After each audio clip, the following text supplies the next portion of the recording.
Today, we are blessed to present one of these insightful lectures entitled Buddhist Stories, the Story of Ananda, the Names of Hells, and the Praise of the Buddha, Part 1 of 11 on Between Master and Disciples, given in English on August 10, 2015 in France.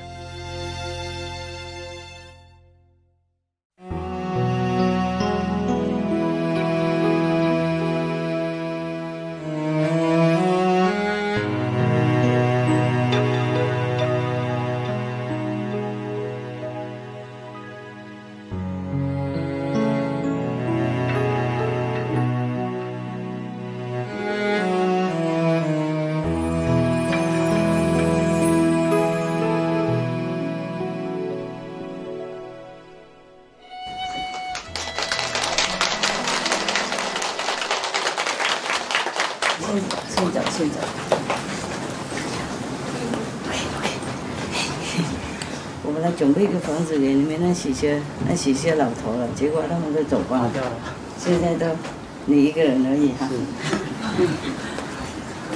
对不起。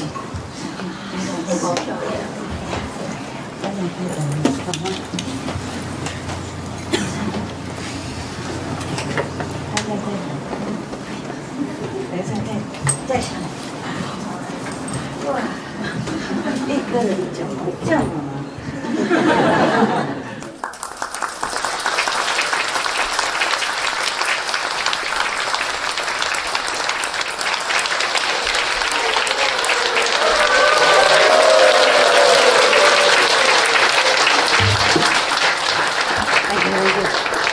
？Thank you. It's ready for everybody, right? Live? Already? Good. Hello, everybody outside. There are some good news and bad news. Good news first, bad news first. Es tut mir leid. Gestern habe ich vergessen, dich zu kommen. Ich habe vergessen, jemanden zu fragen, jemand für dich zu übersetzen. Ja, ja, aber es soll sein. Aber gestern war so viel. Weißt du, so viel Sachen jeden Tag. Gestern habe ich wirklich vergessen. Und dann bin ich nach Hause gegangen, meine ich, zurückgedreht und dann habe ich gedacht, oh Mensch, habe ich vergessen, dieser alte Gentleman. Es tut mir so leid. Okay. Alright. Ja, hast du viele Kinder? Kinder hast du? Ja. Wie viel? 3. 3? Ah, weißt du, wie sie dich vergessen macht, ne? Manchmal, so viele Kinder, vergisst du alles, weißt du? Ha? Sie lässt dich so beschäftigt, dass du... Sie haben zu tun. Ja, und dann hast du vergessen. Ich auch, ne? 4 Kinder, weißt du? Ja. Diese Kinder sind schlimmer als deine, ja. Das glaube ich. Yeah, I asked him if he had children. He said, I have 3. I said, you know, when sometimes children make you busy, forget. Yeah. And only 3 children. And here, you know how many children. And then I said, you are even worse than his children. Demanding. Yeah. Okay, very good. Master, today you are the rainbow of love. Rainbow? Rainbow of love. You mean this stuff? Yeah. Thank you. Just to cheer me up. Yeah. It's true, Master. It's true. Yeah, but I'd be happy when one day I could wear like them. Yeah. In a few days, Master. In a few days only? Everybody will go. Everybody gone? No. What I mean is, if I could wear this even to see you, that the karma would be allowing me to do that. Maybe in this gathering you can... Maybe. Why not? I'm not free. Baby, I'm not free. My life is not my life anymore. My life belongs to all of you. And whatever affect you, affect me. Yeah, whatever I have to do, I have to do. Yeah, all because of you. I don't have a life. I don't have any freedom. I don't have even freedom to choose my clothes. or to wear what color my hair is. This is not my liking. Yeah, because when you dye the color, there's some chemical, I don't like. I had to do it. Yeah. I do as less as possible. It's just still, I don't have freedom, I tell you. I'm free, but I don't have freedom. Nope. Yep. Understand now? Yeah. Okay. It's not it's nuisance, but I don't mind too much. It's just that it's not like I choose to. Okay? Doesn't matter. It's a small thing. It's not a big sacrifice like Sakyamuni Buddha. I just want my hair, not my head. Thanks God. Huh? Okay? Okay. Do you want to know who Anand is? Yeah, Anand. The assistant of Buddha. Yeah. But do you know who he has been, who he was before that? You want to know? Yes. Just to cheer up a little bit from all these hells. we have hell in the sutra. All right. This is about Anand. Yeah, Anand, the one that told us all these stories. Yeah, we are in debt to him. If he wasn't there, there was no video, no digital camera, nada. He's the one who brought all this to us. And he was even the one who pleaded with the Buddha to let the nuns come in the Sangha. Yeah, because of his mother. Yeah, his stepmother, of course, but so he pleaded with him, say, this mother has been taking care of you since childhood. This is as much as your mom. And she only pleaded to become a nun. You must allow. Yeah, but there has never been nuns before, all these thousands of years. So if the Buddha allowed that, he worried that all the monks will make, like a revolution perhaps, or, like unrest, feel unpeaceful. And also worried that in the future, if he make already one concession, other nuns will come, and then maybe the Sangha will be in trouble. Because mostly they're only monks, you see? And when so near together, maybe some little conflict or temptation. Yeah, number one. Number two, she's his mother. If she came in, maybe she act like queen in the palace again, and tell the monk, go get me water, go bring me my lunch, then he worried about that. So that's why he didn't want to give permission for nuns to come in. For women to become a Sangha member. Also, woman's body is different, Yeah. Too much ascetic, he worry the woman cannot bear. Yeah.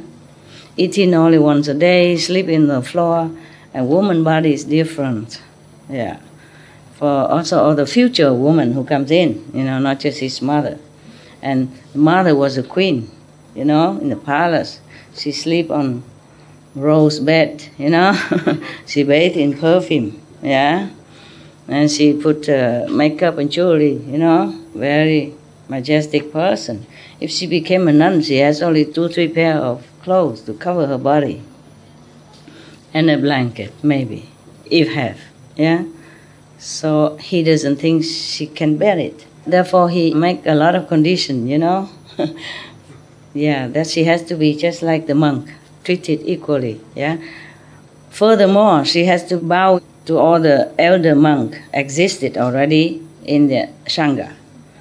In that case, because he worried that being a queen, so used to it being with servants and ordering around, even though maybe she was a very sweet queen, but still she's not used to it, sitting around on the floor and everybody else, elder monk tell her what to do. So he worried like that. So he say, if you want to become a nun, then you have to be subordinate to the monks. Then she accept everything. Whatever he said, she okay. So he has to let her. And later on, that's why there's a tradition, like even though nuns and monks are equal, but nuns always have to bow to monk. That's what I don't like. My knees feel pain if I do it. I don't mind. I did bow before. What I mean is, at the Buddha time, it's different, because she came in later, and other monks already been with him long time. So, of course, they are senior, then it's maybe okay. Number one. Number two, the Buddha want to chop the ego of the queen, and that's okay, yeah? But man and woman are equal to me. Some woman has more spiritual attainment than any other monk. You see what I mean? A layman or nun, same. A lay woman also sometimes has more attainment than monk. And nuns have sometimes more, virtue. So I don't think that tradition should continue, that's all, That's all. Doesn't matter. Before, I was still wearing a nun's robe, I stay sometimes in a temple. And afterward, I already came out and lecture because request. And I passed by and visit the temple again, and the abbot tell me, why don't you prostrate to me? So I prostrated to him, no problem. And I prostrate also to the new monk. He said, you prostrate only to me, master, why you prostrate to him? I said, I prostrate to the Buddha in him. It's the same as Buddha in you. That's the thing. What's the big deal with this body? You kneel down or you stand up. It's just a body, right? Just now I invited one of the Chinese to my hut. I give her a chair and she don't dare to sit.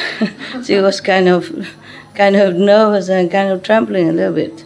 She said, no, I cannot dare sit like this. I just kneel. I said, no, don't kneel. It will hurt your knees. Because there's no cushion or nothing on my floor. And it's cement floor only. The road, there's nothing. Don't do that. This is only the body. You stand up or you kneel or you lay down. It's the same to me. It's just your body. So I know you respect me in your heart. And you show that. It's enough. This woman, she meditates 6 to 10 hours every day. No fail. If busy, 6 hours. Not busy, 8 to 10 hours. Many Kuan hours. No wonder she's so humble, She knows things. Yeah, the more people practice, the more humble they become. Except your master, she kind of not very humble. She wear clothes and stuff. Yeah. Anyway. And she said, she saw me sleeping under the bed, because the bed, the mattress is under the bed. Because originally you make the bed high, so I can even go under there. Not just dogs. It's originally planned for dogs. Dogs stay underneath, I stay on top. So we save the electricity for heater in winter and all that, But right now the big dog is there, and he likes to be alone. He's too big anyway, and then he likes his aircon. So I give him next door. That's the thing. I cover and make an aircon, and the other 3 dogs in the house. You probably saw them when you take refuge when it's raining. And they're sick now, old and sick, and don't look very pretty. But they still, so strong, wagging tails and stuff. And then she saw it and said, it makes her heart very painful. I said, but why? Why? I'm very happy here. Why everybody feels sorry for me? I mean, what can I do with a big house? I can only sleep on one bed, yeah? If a big house, can I sleep Monday, Tuesday, Thursday? Every day different bed or something? Yeah, just make me more tired walking around. I'm perfectly happy in a smaller place because as I'm so busy, if I have bigger house, there will be more trouble. Less organizing space. They are small, but I have everything there. I don't waste too much time, to find my things. What else I need? Yeah, nowadays you can work at home anywhere with a telephone or text. So no problem. Don't feel sorry for me, okay? Because that means you don't understand me. I don't care, palace or hut, it's the same. I stay there because it's a very good spiritual energy right now. But if the house has better energy, I would come in. I don't care house or not house. I just don't like the house. I prefer not. It feels so separated, too heavy, cement and stuff. I feel more in the nature, near to the trees and stuff. So the hut will make you nearer, because you have to walk outside. often to wash yourself or to, because so near. In the house, you would go from one living room to the bedroom, and then bedroom to the bathroom, and bathroom to the garderobe, and then you just all day inside. But if you are in a small hut or tent, you had no choice but to be outside often. And very, very happy for me. Very, very happy. Don't ever feel sorry for me. I say, tell us, but why? Why? A lot of people have no room to go, nowhere to go, no food to eat, no water to drink, and have to bath in the snow. Because the war, children have to walk barefoot. When the war comes, many war, some small war broke out in different countries, and they have to quickly take their belongings. They couldn't take anything, many things. Children, old, elderly women, pregnant women, they all have to live in somewhere there, just a roof on top when the snow is so thick. That is, you shouldn't feel sorry. I am the most lucky woman on the planet. I don't have nobody to force me to live in a palace or in a house. I have my own choice. I can choose to live anywhere I want, anytime, wherever suitable at that moment. I'm a very, very, very fortunate person. I want you to know that once and for all. Don't ever feel sorry for me. That means you don't understand. Okay, the value of the person or master doesn't lay on the house or bigger temple for her or for him or a lot of stuff. It's not like that. The value is inside. And if I know my own value, doesn't matter what I have or not have, it's the same. Very happy. Okay? But I know you love me, and I appreciate that. I appreciate that. But don't worry, okay? I'm perfectly happy. Better than if you give me a palace. Truly like that. Okay? Yes, ma'am.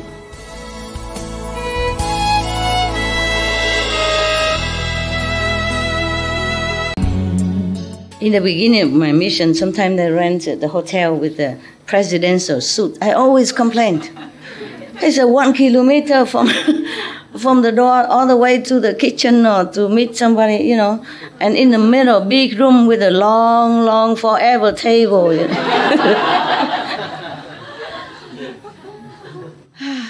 Presidential suite. And I travel, 1,000 miles and tired and jet lag already and have to walk like that. What is the good of that? Huh? It's crazy. All the ideas in this world are not always correct. Okay? You don't honor me by giving me a presidential suit. Just make me more tired. Walk in and cannot even call the attendant. Hey, yo! So tired to walk. Come here, please. Can you hear me? Hello.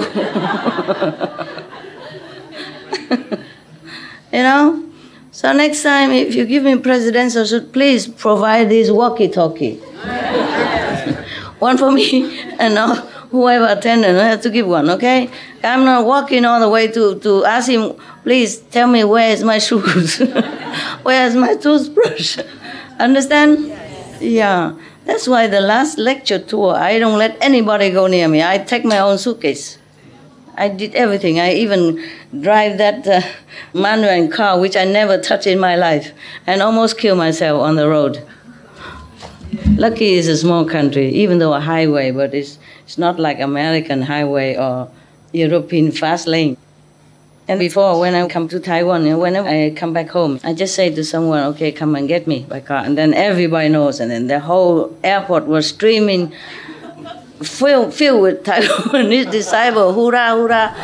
Oh. And even days to carry, And then all the airport personnel has to make a room for us. And oh, my God. So later, when I come home, I go quietly alone. I don't even dare ask a car to come. Not a contact person, not a non-contact person. Oh, not black, not white, nada. I can't trust anybody. I went all myself. By taxi, Quiet. I told you already. So when the last gathering over there, I came in with taxi, and they stopped me, Cannot come here. ID card, please. Taxi cannot go in, just have to park far away and walk in. I said, can I come in, please? I don't have ID card.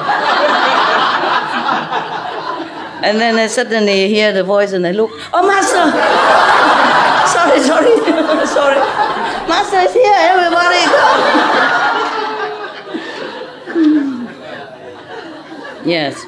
Yeah, I was very famous in the airport. So even whenever I come in and out, the immigration officer always asks me, nobody came to greet you? Or nobody come to send you off? I said, no, today no. She asked in a different way that I did not understand. I said, whoa. She said, 别人送你吗? Yeah. Normally they would say, 没有人送你啊? She said, 别人送你. I did not understand much Chinese, So I said, well, what did you say? I couldn't understand. Even though, and then the second time she said, I understood, but I couldn't understand why the officer would ask me about. And then I realized I'm too famous in the airport. So how come nobody saw you off today? And nobody came to get you? So then finally I say, no, not today. Yeah, okay. I know you love me, but my happiness don't lay in big house or big room, okay? Or a lot of servants or a lot of attendants. It's not like that. No. I prefer to be alone so I can have more quietness and time to think and to organize many things and to take care of many things, okay? Where is Anand gone? I just saw him there. I told you, right? He was there, now he just disappeared. Oh, God. Anand! Come. Great Bhikshu, come. So many nuns nowadays, the Buddhist nuns, also worship Anand, as their patron saint. Yeah, because of him. Otherwise, the Buddha refused outright. Don't let any woman in the Sangha. Nowadays, got him. Yeah. I put like that so he won't run away again. Nowadays, even many temples in India, they don't let women inside the gate. If you come, you don't know it's a man temple, you come maybe, by the way, ask for some water. It happened to me. I was walking and I have nowhere else to go, so I knock and want some water, but no coming. The monk said that. Big monk come out with matted hair, and burn. No coming, no. I said, just want some water? No. Very strict, yes. We women are so scary. And that time I wear only a white punjab, and no makeup, nothing. If he see me now, he would say, get the dogs. Shoo her out quick. Worse. Yeah. Yeah, it happened, if the man, woman too near, it could happen. Yeah. Just by chance or by sheer this energy mixing or chemical reaction. Okay, this is about Anand. Oh no. Yeah, it's about Anand, but then also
Buddha in the Save country, in the golden garden, gold garden of Kapkodok and the Prince Kida. At that time, I was the most intelligent person. Oh, Anand, very humble indeed. He himself said that.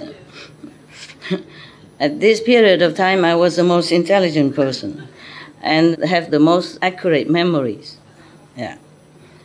Therefore, many bhikkhu was thinking to themselves, we don't know what did Anand do in the former lives that acquired so much merit, and then now he can even become the chief of the Sutra recollection group. Yeah. And then whatever the Buddha said or whatever he has heard, he remembered everything, not even forgotten one sentence. So they thinking together thus, and they came up to the Buddha and say, pray to the World Honored One.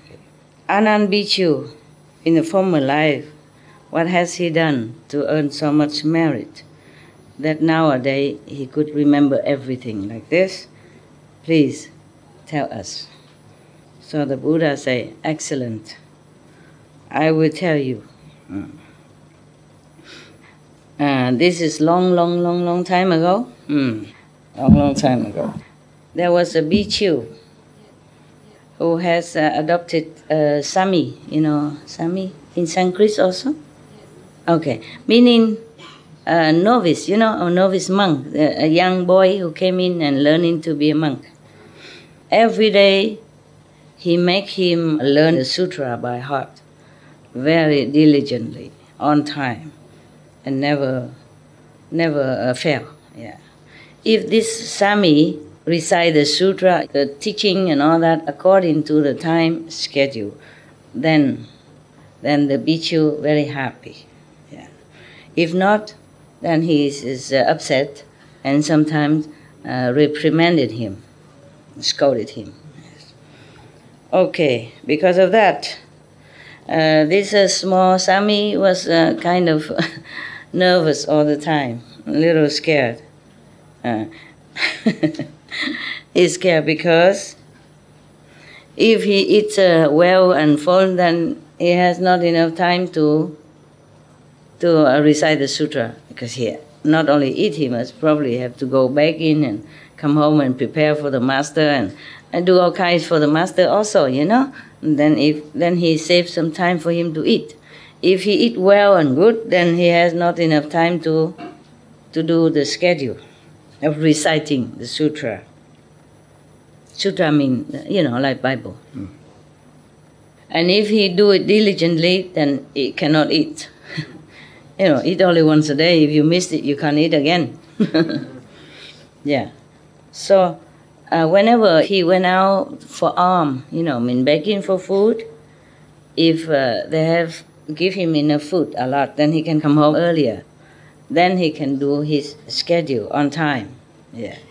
If not, then he cannot. Or maybe less, yeah? Sometimes he go out doesn't mean people give him food immediately. Sometimes have to go very far. Sometimes give not enough, and then the time he has to go back.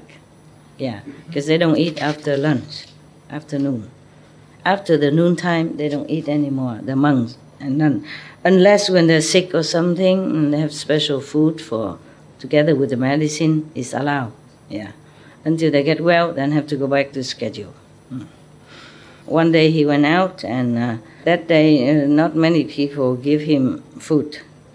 So he keep walking from one house to another until almost noon already, and still don't have enough food for both of them. And then he has to go home, but still late for reciting the sutra. Next day he was going out begging again, and then he was very, very sad. And he's walking and crying at the same time. And then one of the rich person in that region come and ask him, "Why are you crying, monk?" And then he said, "Sir, my master is too strict to me. every day he make a schedule for me to recite all the Buddha Sutra. If I recite it on time and fulfill the schedule, then he's very happy and relaxed and relenting. If not, then he's very cranky, scolding me. Because going out for alms, meaning begging for food, going out for alms is not always precise. You cannot count the time. If someday, the people give a lot of food and quick, then I go home early, of course. Then I can do it on time and fulfill the schedule. But someday they don't give or give very little, then I have to go farther, and then when I come home it's late. I have no time to fulfill the schedule. So I'm very sad, that's why I'm crying. Young boys, of course, it's too hard, such a life. So think twice before you want to become monk, okay, huh? But even you become a monk here, this is not really a problem. It's just that you have to be sincere. Very difficult to find someone who really wants to be a monk and follow through with it, Yeah. It's very difficult to keep your ideal in time of test, There were some people a long time ago, they stay in the desert, and they eat just bread together, dry bread with the water, and they continue to stay. And they wrote a book about it. So the rich, noble gentleman said, "Oh, so from today then, you just come to my house. We always have enough food. I will always give ample food for you and your master. So you never have to worry about food anymore. Then you can have time and concentration to recite the Buddha Sutra." Wow, that's very nice. So since then, he always go there and has everything he needs. And master and disciple, very, very happy, happy ending.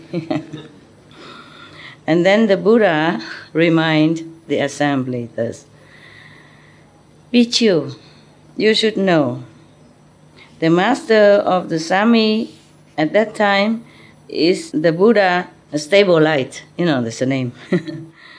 And the Sami at that time is the past reincarnation of myself. The noble gentleman offer food every day to the master and disciple, that was Anand. No wonder he remember everything. So life after life he has the DNA, good memory, That's why, no wonder. Okay. So this time he can remember everything, whatever is said to him. Whatever sutra or any one word that I said, he never forgot.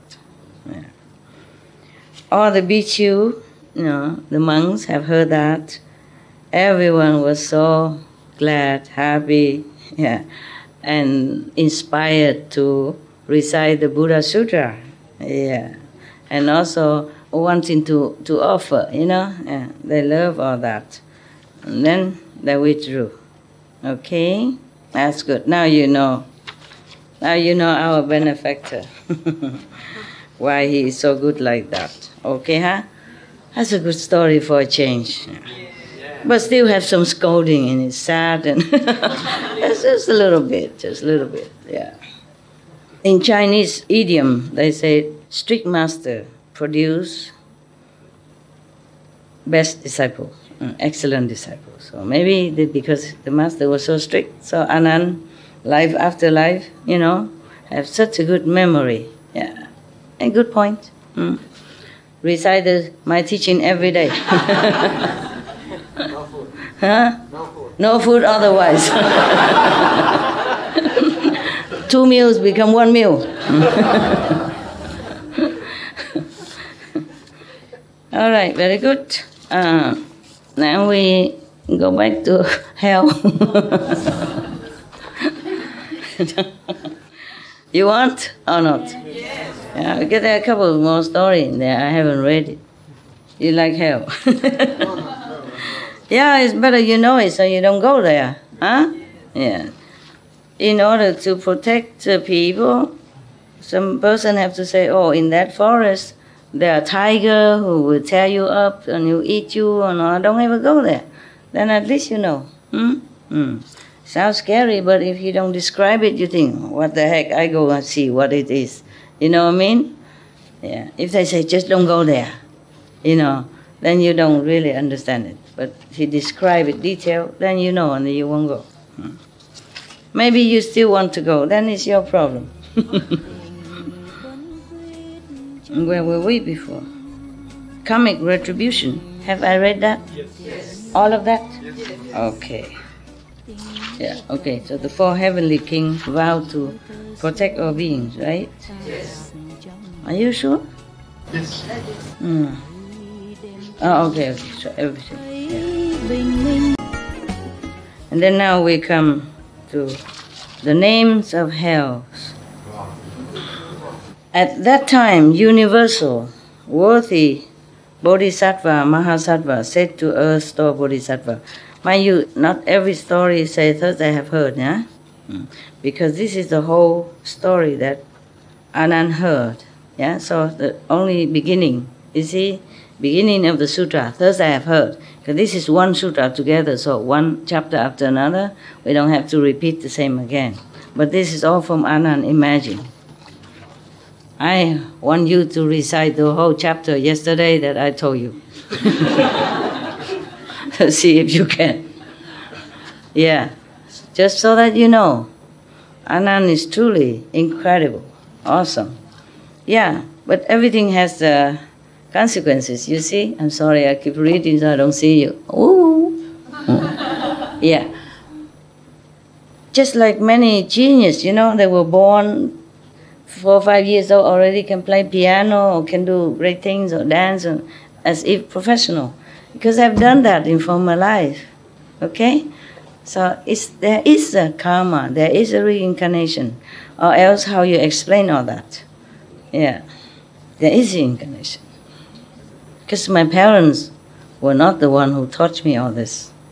I was the one who taught them afterward. Yeah? Okay? My parents, he was like smoking, all kind of gambling and all that. He was bored with life. After he heard about me, he stopped everything. Not that I told him. And then he stopped everything. He'd been smoking since he was 10 and he stopped at 70-something. Imagine how hard he did all that. Because he said, my daughter is teaching the right thing. I have to make an example to support her. It's just beautiful, man. Why are you crying, baby? With the story, yeah, my father was very good man. He's very kind also, very kind. To other people as well. And he's kind of philosopher, He stopped everything, he's just vegetarian, vegan, and nothing. How difficult it is to stop at that age, after the whole lifetime, smoking non-stop. Chain smokers, wow, he's incredible. Such a strong will. All right. At that time, universal worthy Bodhisattva Mahasattva said to Earth Store Bodhisattva, humane one, kind one, humane one, for the sake of gods and dragons, those in the fourfold assembly, and all other beings of the present and future, please tell us the names of the hells where beings in the Saha world on the continent of Jambudvipa must suffer retributions for offenses they commit. Please also describe what happens during retributions undergone for evil, so that beings in the future, Dharma ending age, will know what those retributions are. Earth Bodhisattva said, humane one, based on the awesome spiritual power of the Buddha and relying on your strength, great Bodhisattva, I will give a general list of the names of hells and describe some of what happens during retributions undergone for offenses and evil deeds. Before I forgot, this is printed and led on internet by see, it's probably International Buddhist Association somewhere. Didn't say anything here.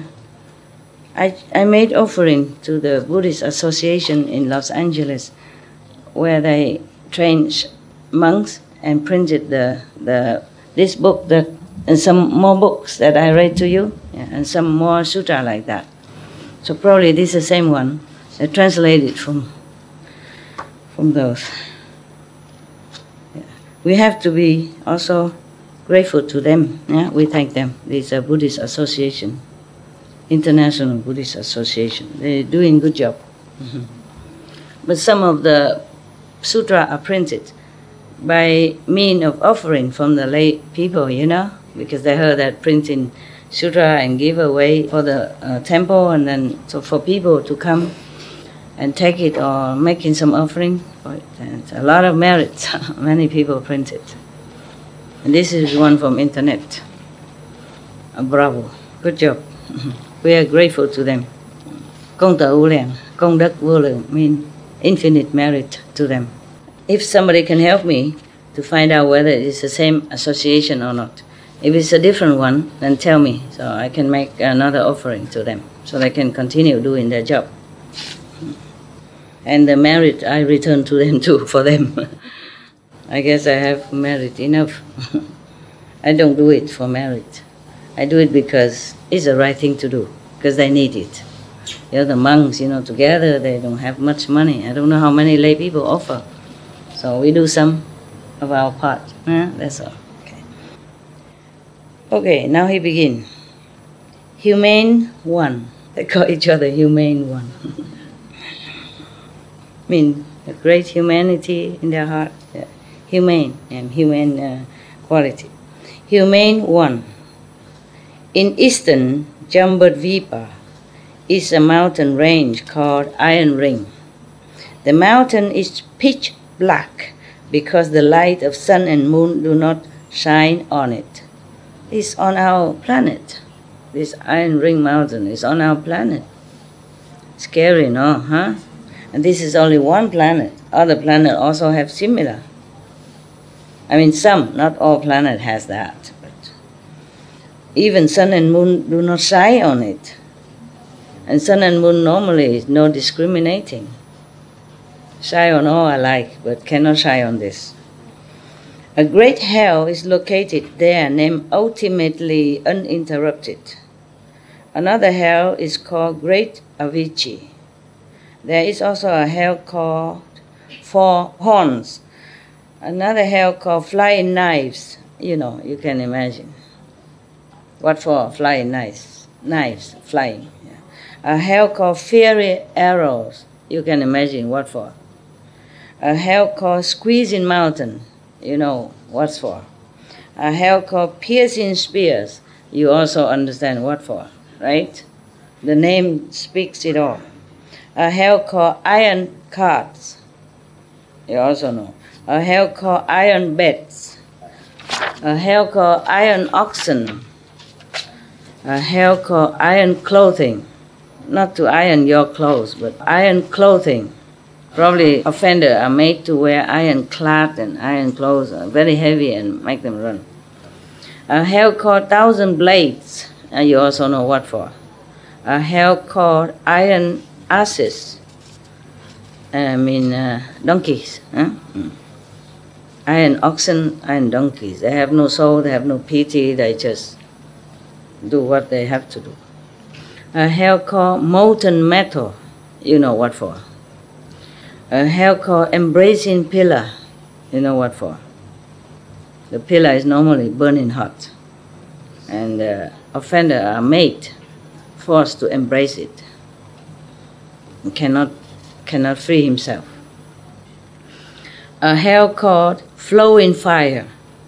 A hell called plowing tongues. Plowing tongues. You know the plow that they use for oxen to plow the field? They will plow the tongues of the offenders there. A hell called hacking heads. A hell called burning feet. A hell called pecking eyes. A hell called iron pellets. They make the offender take this burning hot iron pellet as food, eating. They force them to swallow this thing again and again. A hell called quarreling. A hell called iron axe. And a hell called massive hatred. Earth-star Bodhisattva said, "Human one, within the iron ring are endless hells like that. There is also the hell of crying out, the hell of pulling tongues, the hell of dung and urine, the hell of metal locks, the hell of fire elephants, the hell of fire dogs, the hell of fire horses, of fire oxen, of fire mountains, fire rocks, of fire beds, of fire beams, of fire eagles, sawing teeth, flaying skin, peeling skin. Now, just the name is scary already, yes. The hell of drinking blood, the hell of burning hands, of burning feet, of hanging hooks, of fire rooms, of iron cells, and the hell of fire wolves. Each of those hells contains lesser hells numbering from 1 or 2 or 3 or 4 to hundreds of thousands. Each of those lesser hells has its own name. The Earth-star Bodhisattva told Universal Worthy Bodhisattva, "Humane one, such are the karmic responses of beings in Jambudvipa who commit evil deeds. The power of karma is extremely great. It rivals Mount Sumeru in its height. It surpasses the great oceans in its depth. It obstructs the path leading to sagehood.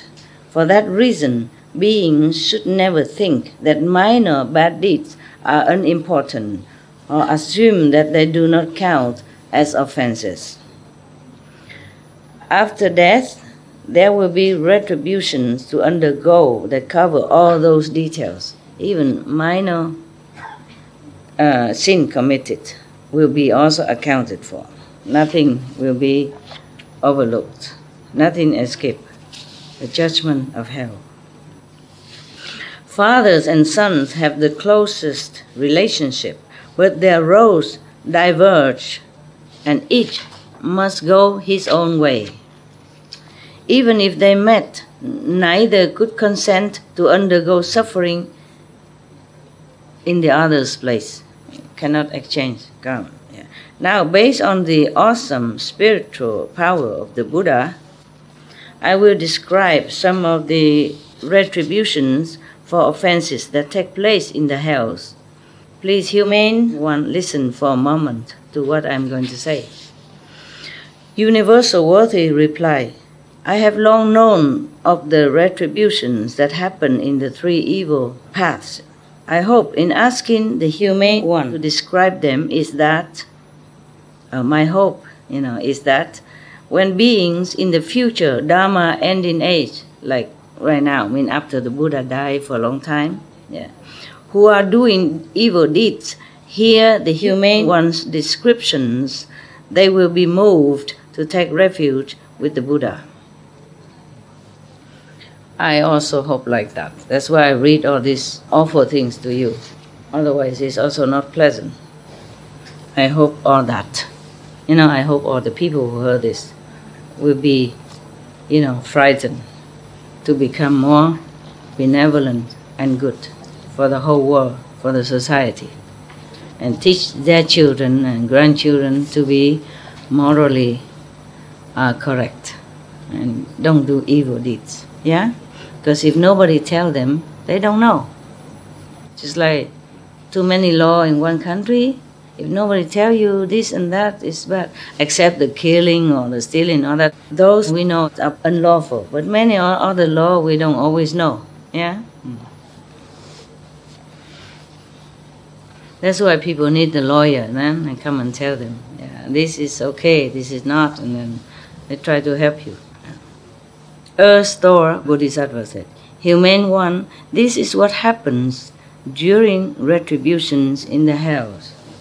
Offenders may go to a hell in which their tongues are stretched out and plowed through by cattle, or to a hell in which their hearts are poured out and eaten by yakshas, some of the devil race, demon race in hell, yakshas, or to a hell in which their bodies are fried in cauldrons of boiling oil, or to a hell in which they are forced to embrace red-hot copper pillars. I thought so. Yeah, that's what it was. Oh, terrible, God. Or to a hell in which they are burned by fire that constantly pursues them, or to a hell in which cold and ice are all pervasive, or to a hell in which excrement and urine are endless, or to a hell in which flying mazes are unavoidable, or to a hell in which fiery spears stab them repeatedly, or to a hell in which they are constantly beaten on the chest and backs, or to a hell in which their hands and feet are burned, or to a hell in which they are bound by iron snakes that coil around them, or to a hell in which they are pursued by racing iron dogs, or to a hell in which their bodies are stretched by iron mules, iron donkeys. Human one, to inflict these retributions in each hell, hundreds of thousands of instruments made of copper, iron, stone, or fire arise from karmic forces. Those four materials come into being in response to the kinds of karma offenders created. If I were to explain in detail what happens during retributions in the hells, then I would need to tell of the hundreds of thousands of sufferings that must be undergone in each specific hell. How much more would that be the case for the sufferings in all the many hells? Now, having based myself upon the awesome spiritual power of the Buddha, I have given a general answer to the humane one's question. For if I were to speak in detail, it would take eons, many, trillion, billion, gazillion of years. Many eons, yeah. Okay, end of the chapter of names. Thank you, Bodhisattva. You should thank him, huh? You want some more? Or the praise of the Buddha. Okay, this is good. Good stuff. Oh no, this is the Buddha's praises for the Earth-Store Bodhisattva. At that time, the world-honored one emitted a great bright light from his entire body. Can all of you hear me? Yes. Far from the microphone. My back kind of tired. Oh, woman. What to do? Take some water. Huh? Yeah, that's a good idea. Good idea.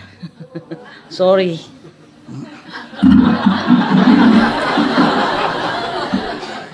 Experience mean. Yeah, I use everything. I use my food to stick to get things. Lemon again. Yesterday I said lemon juice good. Today I got it for lunch. I got it for dinner. Got it for breakfast. Nice. Somebody made it just right. Thank you, kitchen. Bless you.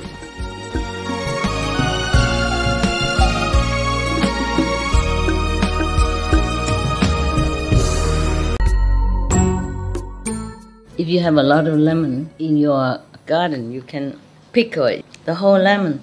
I don't know how they do it. Sometimes maybe they just pinch on the lemons and then they put salt in it and then a little water and then they put it in the sun for a long, long time. Tastes delicious. You make it like a drink, just like lemonade. But the taste is so fragrant, you know. I don't know how they make it. Just look on the internet, maybe. The Vietnamese people know how to make it. I like that very much when I was young, you know. Yeah. Very refreshing. It's like lemon, but it's more fragrant, more tasty, and it's more thirst quenching. At that time, the world-honored one emitted a great bright light from his entire body, total illuminating Buddha's lands, as many as grains of sand in billions of Ganges River. What is this? Huh? What? No, I'm expert in this field. I'm checking out, see if make my throat feel better. You're wrong. I don't know what it is, but it's not lemon water. Okay, I can have change, you know. Sometimes they put like 7 things on it, so Monday, Tuesday, Wednesday.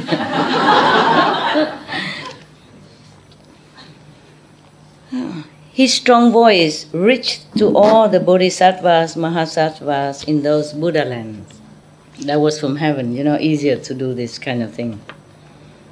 As well as to the gods, dragons, ghosts, and spirits, humans, non-humans, and others, saying, "Listen today as I praise Ersto Bodhisattva, Mahasattva, who displays an inconceivable, awesome spiritual strength and compassionate power throughout the 10 directions as he rescues and protects beings when things happen to them as they suffer for offenses they have committed. After I pass into tranquility, all of you bodhisattvas, mahasattvas, and all of you gods, dragons, ghosts, spirits, and others should use vast numbers of expedient devices to protect this sutra and to cause all beings to testify to the bliss of nirvana." This one.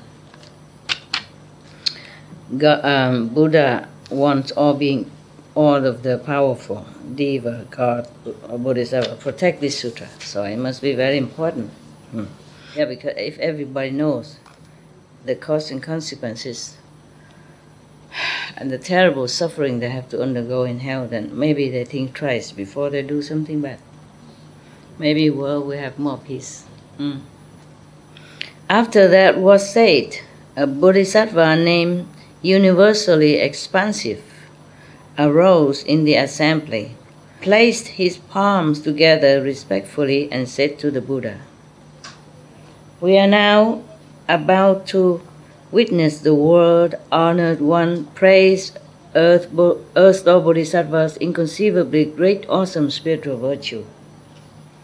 We hope the world-honored one will also aid beings in the future Dharma ending age by telling us about how Earth Bodhisattva benefits people and gods and about the working out of cause and effect.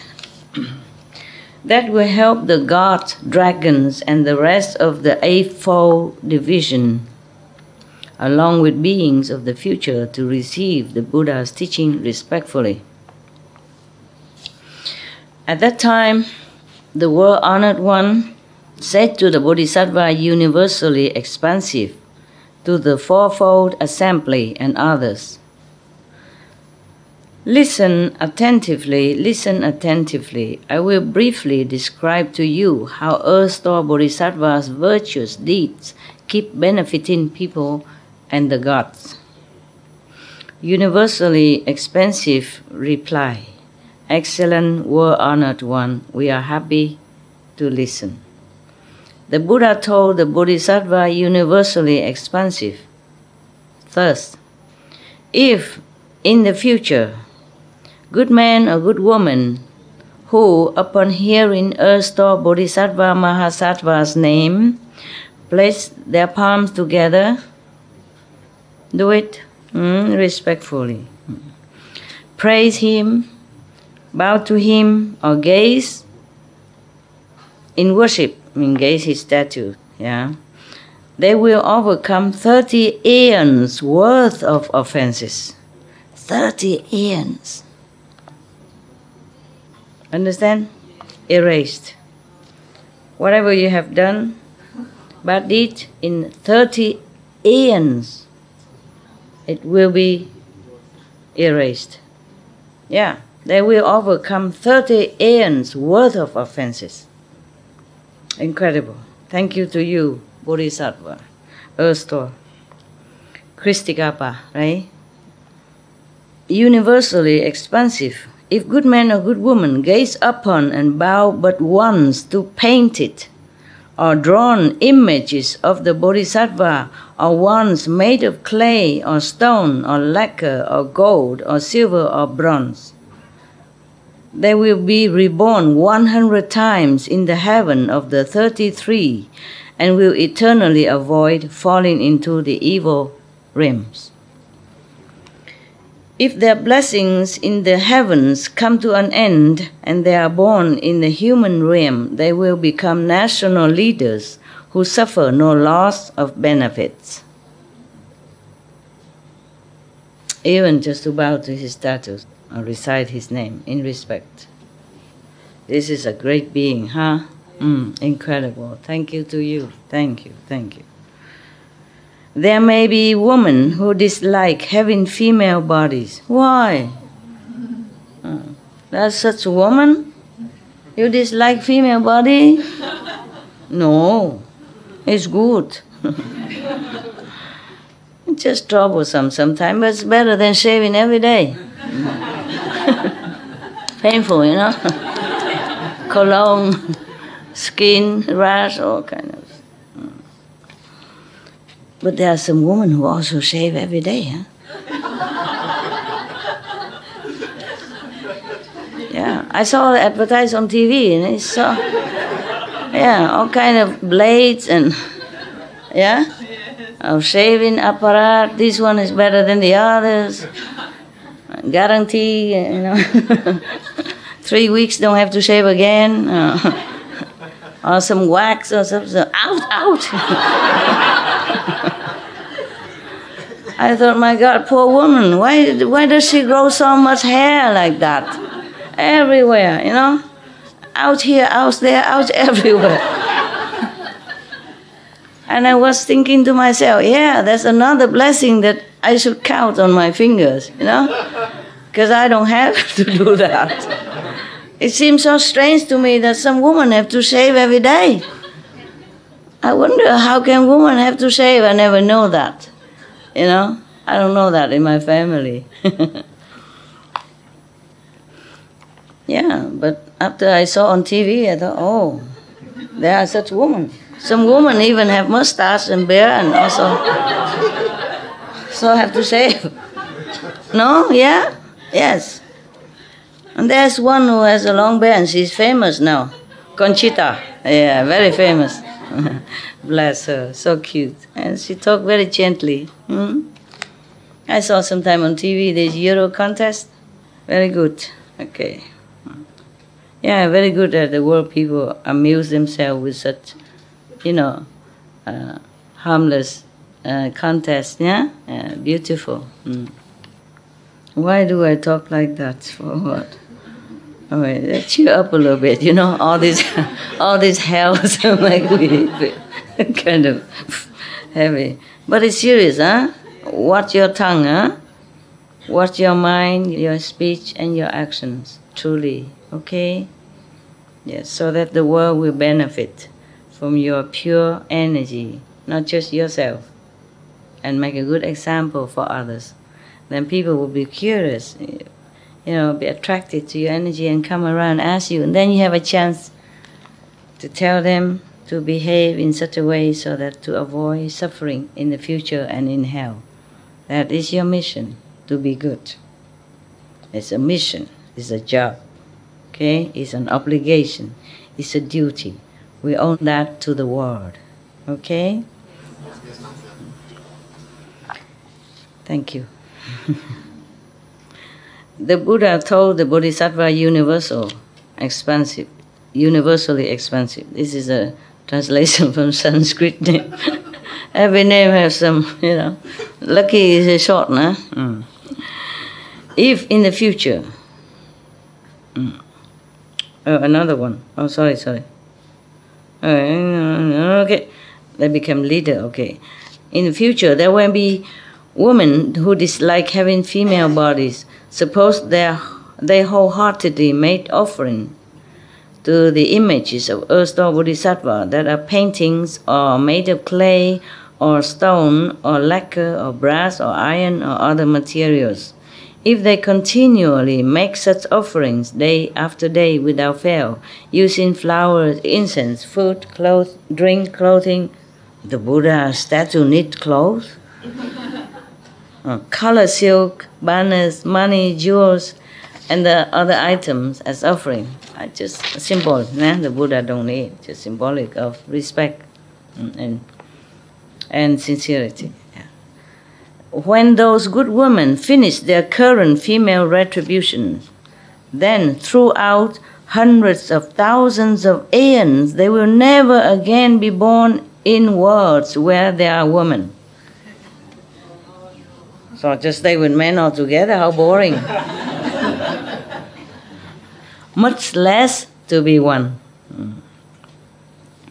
Okay, any of you want to be born as men and just live with men forever in that kind of world? Yes, no? You live with one man and you feel already good enough, right? Already trouble enough, right? They think the same about you guys, about women. Okay, wow, but that is awesome. It's awesome. Unless it be through the strength of their compassionate vows to liberate beings, so they reincarnate as a woman. Based on the strength of their offerings to the Earth-Store Bodhisattva and the power of their meritorious virtues, they will not be born into female bodies throughout hundreds of thousands of aeons, and that is like forever. Moreover, universally expansive, women who are ugly or prone to sickness will dislike those problems. If they gaze at and bow to images of Earth or Bodhisattva with sincere resolve for even just a few minutes, then throughout millions of aeons, they will always be born with full and perfect features. Just for a moment, but with all sincerity and decisive, determination then, okay? And then, wow, through millions of aeons, they will be born perfect and beautiful. I guess all of you have done that. All of the women I see here have done that. Huh? This is all for the woman or for man who has no other method, like Guanyin method or anything like that for liberation. Yeah, this is at least to help them to be happy in human life, because many humans are not happy. Yeah, at least like this. If they are happy in the other form and then they can do that to succeed, then it's wonderful. Wonderful. Yeah, to be a beautiful woman is wonderful feeling, no? Yes. But it's not always a blessing. Because sooner or later a man will chase you and then you have to become pregnant and go through pain to give birth to children and all that, and then took care of the whole household and then bow there. So beauty is not always the blessing, huh? Not always. Even to be a queen or something, a lot of work. If those women who are ugly do not dislike having female bodies, then throughout billions of lives, they will always be born as women of royal lineage, princess and queens, ladies, or will marry into royalty, or will become daughters of prime ministers, prominent families, or great elders. They will be of upright birth and full feature. They will receive such blessings from having sincerely beheld and worshipped erstwhile Bodhisattva. Moreover, universally expansive, there may be good men or good women who are able to play music, sing or chant praises, and make offerings of incense and flowers before images of the Bodhisattva, or who are able to exhort one or more others to do likewise. Now and in the future, such people will be surrounded day and night by hundreds of thousands of ghosts and spirits who will even prevent bad news from reaching their ears, much less allow them to be personally involved in any accidents. Incredible power, my God. Moreover, universally expansive, in the future, evil spirit or evil ghosts may see good man or good woman taking refuge with, respectfully making offering to, praising, beholding, and bowing to images of erstwhile Bodhisattva. Those beings may make the mistake of ridiculing such acts of worship, saying that they are of no merit. They may sneer at those good people, condemn them behind their backs, or get a group or even one other person to have even as little as one thought of condemnation. Such beings will fall into the Avicii hell, and the extreme misery they will undergo as retribution for their slander will not be finished, even after the 1,000 Buddhas of the worthy aeon have passed into tranquility. That's a long, long time. Because it takes a long time for one Buddha to appear. And it takes 1,000 of Buddha like that. Yeah, it's incredible. Only after that aeon will they be reborn among the hungry ghosts, where they will pass 1,000 more aeons before being reborn as animals. Only after another 1,000 aeons will they obtain human bodies. Whoa, dear God. The erstwhile Bodhisattva, I read it somewhere before here, that he observed the human world. Any of our thought, deed, and action is all sinful, mostly sinful. None are very pure. Most of people are like that, he said.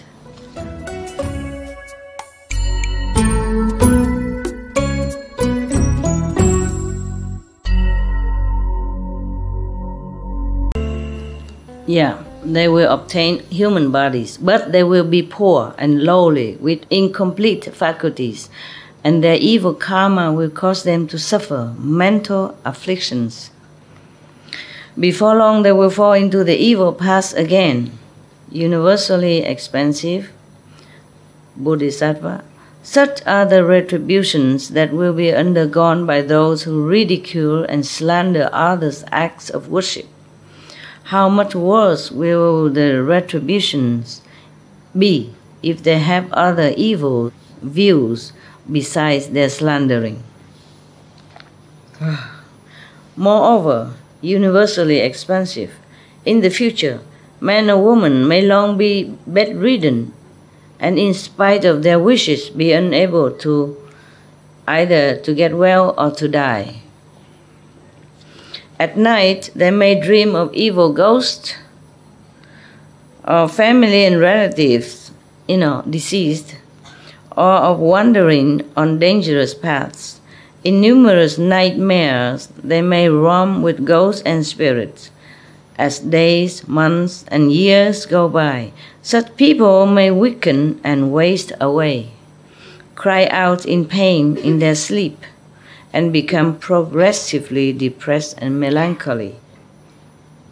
Those things happen when the force of karma has not yet been determined, which makes it difficult for them to die and impossible for them to be cured. The ordinary eyes of man and woman cannot recognize such things. In that situation, some people should recite this sutra aloud once before the images of the Buddhas and Bodhisattvas. They should also offer possessions which those sick people cherish, such as clothing, jewels, gardens, or houses. They should speak distinctly to the sick person, saying, "Now, before this sutra or these images, we are offering these items on behalf of these sick people." They might offer sutras or images, or commission image of Buddhas or Bodhisattva, or build stupas and monastery, or light oil lamps, or give to the eternal dwelling, ashram. They should tell the sick people 3 times about the offerings that they are being made, informing them so they both hear and understand what is being done. You hear me? You understand? Yes. Okay, the people who are sick but cannot get well and cannot die, that means the decision has not been made from the council of judgment how to condemn this person. So during these undecisive times, if they offer things to the Buddha's image only, even not the live Buddha even, or recite this sutra of Erstwhile Bodhisattva once in front of this Buddha's image, and get all the beloved items from the sick person to give it to charity or make it offer. Whatever they love, the sick person, beloved items, they should bring it out and offer it to the Buddha images and recite this sutra, or give it to the monastery, sell it, or buy lamps, buy oil, buy things to offer to the monks, or the temple. Yeah. If their consciousness are already scattered and their breathing has stopped, mean the sick person, then for 1, 2, 3, 4, and on through 7 days, others should continue to inform them clearly and to read this sutra aloud, even if the person is still not very conscious. Yeah? But he will hear, yeah, because his soul leaves the body but can hear everything. When those people's lives end, they will gain liberation from all heavy and disastrous offenses they committed previous lives. Even offenses warranting 5-fold uninterrupted retribution, meaning even for the worst hell, all these offenses will be cleansed if they recite this sutra in front of Buddha image for the dying person. Yeah. They will be born in places where they will always know past lives. How much greater will the karmic reward be if good man or good woman can write out this sutra themselves or commission others to do so? If they can carve or paint images themselves or commission others to do so, the benefits they receive will be great indeed. Therefore, universally expansive, if you see people reading and reciting this sutra, or even having a single thought of praise for it, or if you meet someone who reveres, you should employ hundreds of thousands of expedient means to exhort such people to be diligent and not retreat, in spiritual belief. Yeah. In both the present and the future, they will be able to obtain billions of inconceivable meritorious virtues. Wow. Moreover, universally expansive, beings in the future may, while dreaming or drowsy, see ghost spirits and other forms that are either sad, weeping, or worried, fearful, or terrified. Those are all fathers, mothers, sons, daughters, brothers, sister, husband, wife, and relatives from this person, from 1, 10, 100, or 1,000 lives past, who have not yet been able to leave the bad destinies. They have no place from which to hope for the power of blessings to rescue them, and so they try to communicate with their closest descendants, hoping that those relatives will use some expedient devices to help them get out of the evil path. It's said that if you see sometime in your dream, some ghosts or some sad images of people, that means it's your far relatives in the past relatives. You might not even know. They try to communicate this way, hoping that you understand and you pray for them, or light incense for Buddha, or do something to pray for them, so that they can liberate themselves from the bad destinies. Universally expansive, using your spiritual powers, exhort those descendants to recite this sutra with sincere resolve before the images of Buddhas or Bodhisattvas, or to request others to recite it, either 3 or 7 times.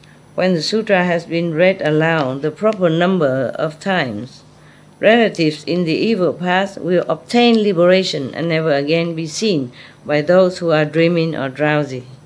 The sad image will not appear anymore. Moreover, universally expansive, people of low station and those who are slaves or who are bonded or who are deprived of their freedom in other ways may be aware of their past deeds and wish to repent of them and to reform.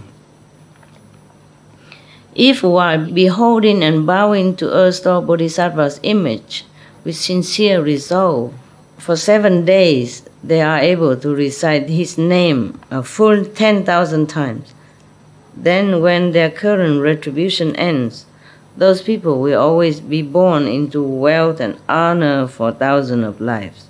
How much the more will they avoid having to endure any of the sufferings of the 3 evil paths?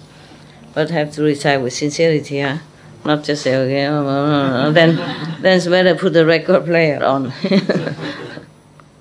It has to be from the heart. Our intention is important.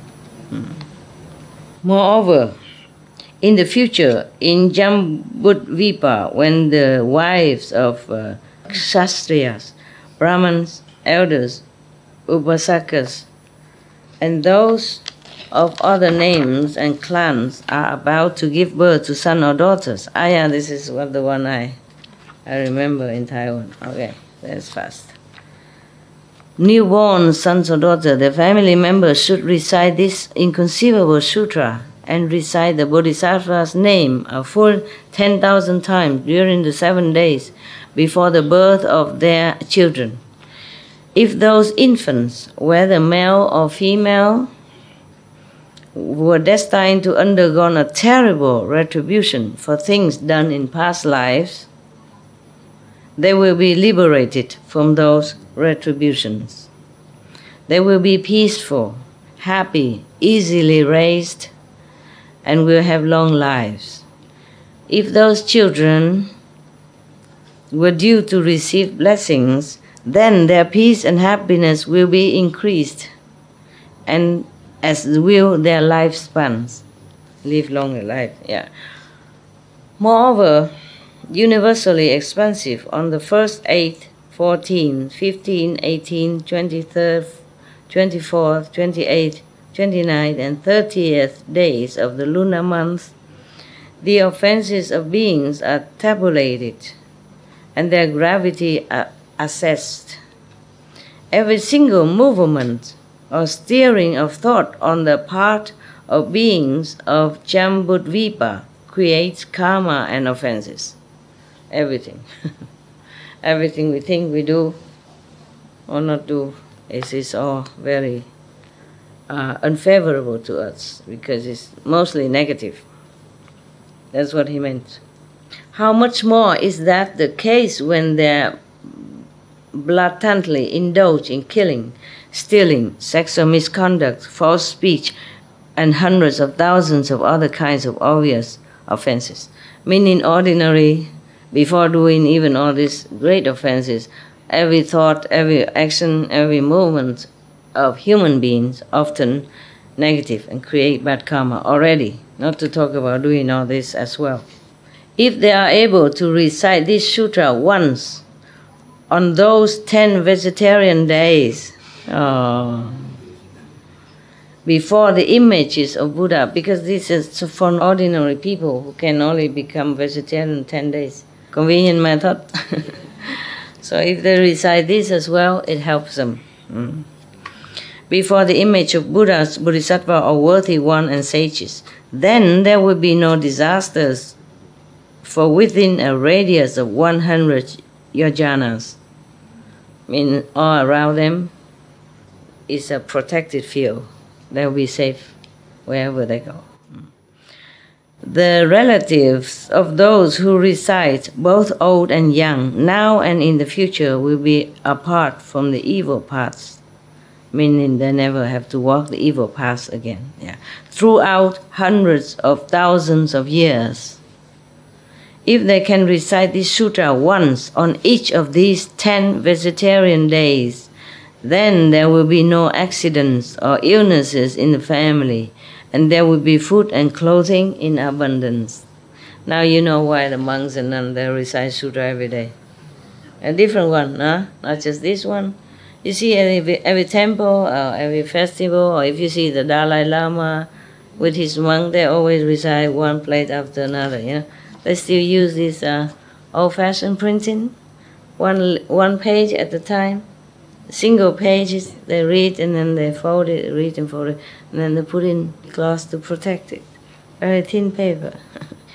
And they believe that reciting it, to let the ghosts also hear it. When I was at home, before I left home, I recite all this. And I open my window, even though freezing in winter, I hope the ghosts will hear it. To help them, you know? Yeah. That's what I was thinking when I do this. Nobody told me this. I was thinking to help these suffering ghosts and evil spirits, yeah? And maybe some neighbor with deaf ears be able to, you know, some words will fly into their ears, one or two, and help them too, yeah.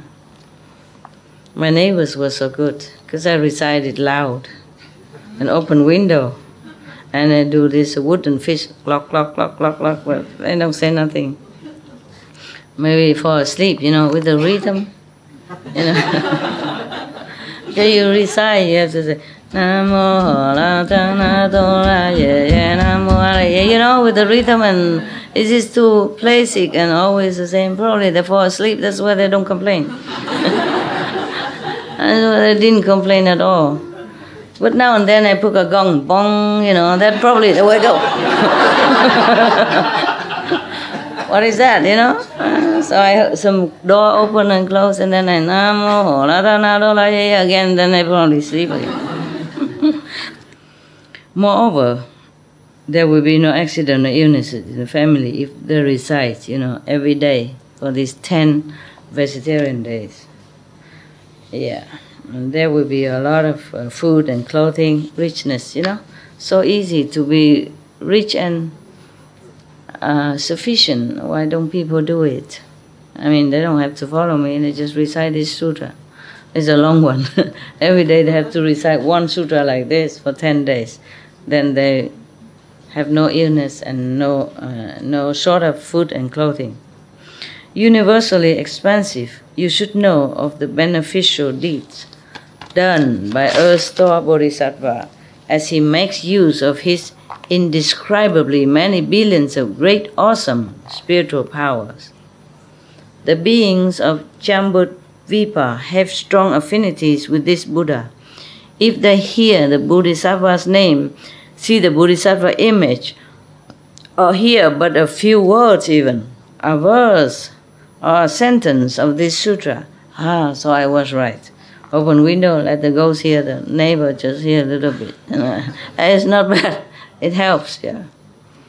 Then they will enjoy particularly wonderful peace and happiness in this present life.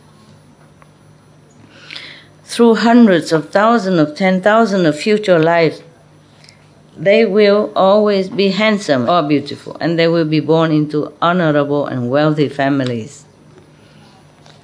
Yeah, if everybody recite this, then I don't have to do anything anymore.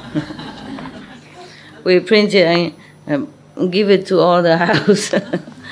And then everybody rich and healthy and wealthy and contented, so no war, no problem. Good solution, yeah. But I'm just worried if we give to everybody, they'll throw it, and that's my karma. They have to believe in it, have to worship it, respect it, then they have benefit.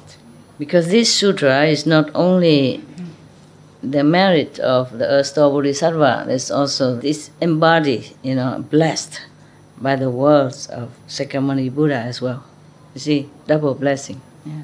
And all the names of all the Buddhas and Bodhisattva inside, that's a lot of blessing. Yeah, I guess that's why. Having heard the Buddha, thus come one, praise Earth-Star Bodhisattva in that way, universally expansive Bodhisattva knelt, placed his palms together, and again addressed the Buddha, saying, "Well-honored one, I have long known that this Bodhisattva has both inconceivable spiritual powers and mighty vows. I have questioned the thus come one so that beings in the future will know of these benefits." Because you wonder why a Bodhisattva don't know anything, has to ask the Buddha. No, they know, they just ask so that other people will know it, so that it become official, and then print it in black and white like this, a future generation can read. Wow, this is wonderful. This is wonderful. The Buddha did a good job, and all his friends and his Sangha, in collecting all this. Because not everybody say all these things, all the sages, of course, they teach Kuan method. This is sufficient also. Yeah, but this is for people who has no master and no Kuan method, and they'll be reborn again and again. At least they will be reborn well, happy, protected. It's wonderful. I received this answer most respectfully. Well-honored one, how should this sutra be titled, and how should we propagate it? The Buddha said to the universally expansive, this sutra has 3 titles. The first is the past vows of Earth-Star Bodhisattva. It is also called Earth-Star's past conduct, and it is called also Sutra of the Power of Earth-Star's past vows.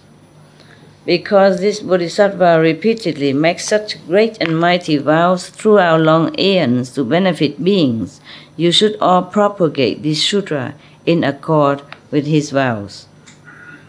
After universally expansive had heard that, he placed his palms together, respectfully made obeisance, and withdrew. End of this chapter.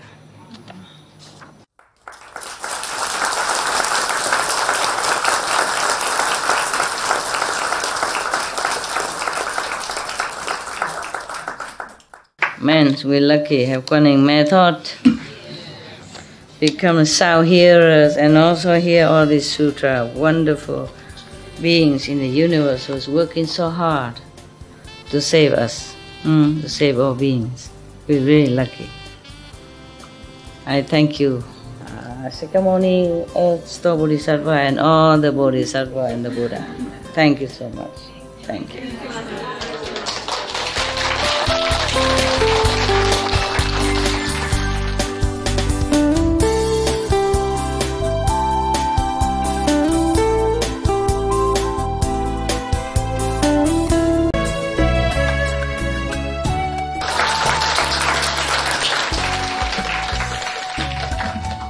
Okay, this is too big. Why they use such a big?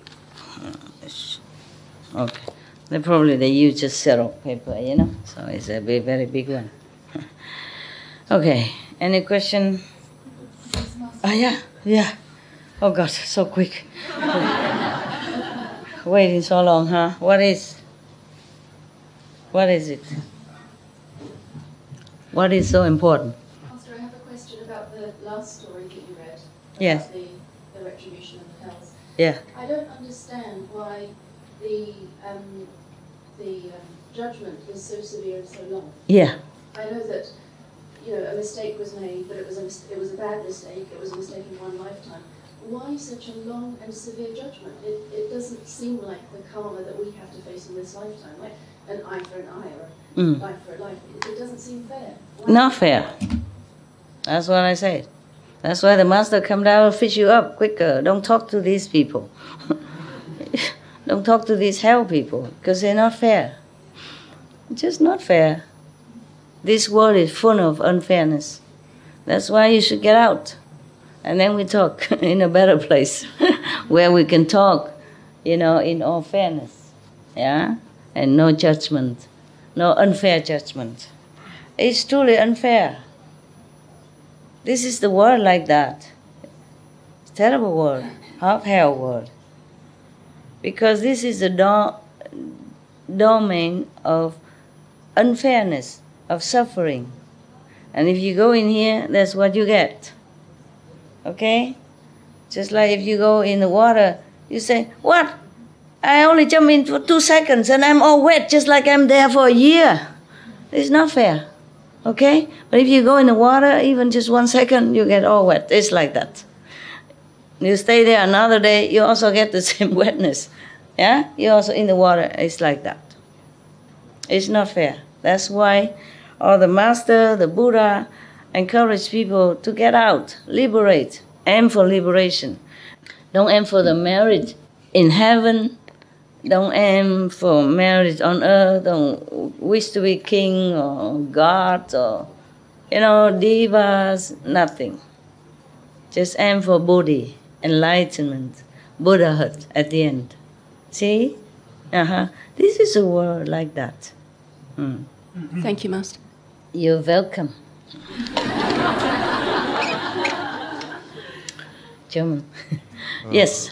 We heard these kind of stories a lot when I was small until now, and it's hard to believe this kind of hell is existing. Or so all these kind of things you're reading is true. True. Is it true? Wow. This is true. Or else I wouldn't read it for you. I waste my time and you know, hurt my throat. Last night I coughed after reading so much hell. It affected me. You know. Yeah, but I wanted to. So that other outside people, or even your people, awaken to some reality of this cruelty of world. It is like that, okay? This is a world of cruelty, negative. And they are treated you like that. They will be treating you like that. Just like you happen to fall into a group of gangsters or robbers. Do they care anything about how you feel, or that's the last penny you have, or the jewelry came from your mother, inheritance? Do they care? No, they rob everything blind, because that's their nature. Huh? And if you go near the fire, then you feel hot. If you jump into fire, then you get burned. That's the nature of fire. So this world nature is like that. They're here to torture you, to rob you of everything blind. Or of your intelligence, your right thinking, your belief, anything. They try to destroy it all. So that you come there and they enjoy to torture you. It's the nature of hell. It's the nature of the world. But is this because we are powerful? We are very powerful. Everything we think, everything we do, return to us fivefold. It's also not fair that you just give 1 penny to the Buddha or $1, and life after life you're born with richness and 91 life. Is it fair? No. It's not. But everything in this world is like that. You do a little bad thing, you get 1,000-fold punishment. You do a little good thing, you get 1,000,000-fold reward. Okay, so just do good thing then. Yeah. Fair or not fair, we cannot change it. This is the nature of this world. We cannot change the nature of fire. So we have to protect ourselves. Don't go near the fire or go there with protective. Okay? The nature of water is wet. Don't go near there. Don't jump in there or go with diver suits. Okay? And oxygen mask so you don't drown. Don't trust the water, just protect yourself. Don't trust the hell, don't trust this world, just protect yourself. Yeah, I'm teaching you the way to protect yourself 24 hours a day, because there's no other way you can protect yourself except return to goodness, yeah? Rely on the power of all the Buddhas and the past enlightened saints and sages. Their power is still protecting you, but you have to be on their side. Okay? That's it. It's very nice to hear it. These kind of things are true, because sometimes my friends or other people ask me what I should do if I have such sickness or something like that, and I haven't anything to say to them. So now at least I have something. You can read such sutra or something like that. Yeah, there are many other sutra. Yeah, yes, it is true.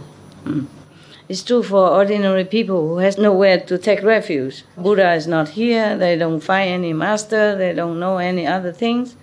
So these are past sutras are good for them, to some extent. But the merit is just for heaven and earth merit. You see? The path of liberation is with the Kuan Yin method. Gone forever. Don't care about merit or not merit. We're going to heaven and we don't come back. We can if we want to, but by choice. It's different than being pushed down, Okay? So even being a god in heaven is also should not be desired by us. We just wish for liberation. Yeah, Buddhahood. Yeah, liberation, ultimate. To be a god in heaven, even Brahman god, the highest of the third world, still go and bow down to Buddha. Please teach me. Second god, third god, they all come down and bow to the Buddha, because their time will be gone. Their time will be up. Then they will be going down like us again. Who knows? Maybe one of you was a god in heaven before. Yeah, that's why when you come here, you still have this bearing, Or maybe you look nice, look beautiful, and still have some halo around. You still have this manner of God. But that's not enough. That's not it. Because you'll be reborn again and again. God knows where. When your merit runs out, you'll be born like a human, or even animals, and suffering, ignorance. And then it gets worse if you don't have anyone to guide you, any master to teach you. Then you forget also, and you do bad things too. Okay? Even the god Shakra, he does bad things. Came down and torture the innocent being like that, just to test him. Do you understand? That's not a good thing to do. It's violent. It's cruelty. God. One of the gods. So only to be in the Buddha's path, enlightenment path, and you cultivate compassion, love, as well as wisdom. To have wisdom alone, to have merit alone is nada. One day be gone. You have no heart, like chakra. No heart. The Buddha is already crawling on the floor, bleeding, dying, and weak and trembling. Still ask, how can you prove that you are sincere? My God. Understand? Yeah. No good. The Maya has a lot of power, almost like Buddha, but he has no compassion, no love. That's the difference. Okay? You tell them recite this if they don't follow me, but tell them also vegetarian diet. At least many days a month, as many as possible. That's not only good for the world, good for their health. Keep praying for health, reciting Buddha, and then eating poison. Then it's cancel out. Yeah? Maybe the Buddha give you health and goodness, and then you go and eat poison, drink, alcohol and stuff, smoking and drug, and then whatever the merit the Buddha give you is cancel out. It's zero. It become equal. Or then you have just a little bit, maybe merit left. Hi. Yeah, thank you very much, because I saw myself in your diary, I know where I'm from when I look back. Yeah. And I can't imagine that me and my husband are here. Thank you. You're welcome. Because you changed our life 360 degrees from the opposite direction. Oh, that's good to hear. So thank you very much. I don't know where to start, but my heart is full of love and joy for you. Thank you for pulling us. I'm very pleased. I'm very pleased for myself also to have such company like you. You know, it's not that we don't sin, it's just that we know and we stop. You see? Every saint has a past. Every sinner has a future. It's not that we haven't done anything wrong. Everybody may have done everything wrong, but at least we know, you know. It's just you've done wrong because you didn't know anything. You're surrounded by wrong people, by wrong action, by wrong society. You don't know what else, you see? But you are good inside. That's why when you see something good, you know it right away. Oh, this is the thing I want. Not this. I throw it out. That is a wise person. It's not like you never make mistake, then you are a wise person. It's not like that. Okay? But thank you for saying that. Where's your husband? Yeah, this one. How come both of your hair look the same? It looks similar hair. It's a fashion in family. I'm so pleased that you came. As much as you're happy to come here to see me, I'm as happy to see you, to receive you, and to know that you turn around. I'm really pleased.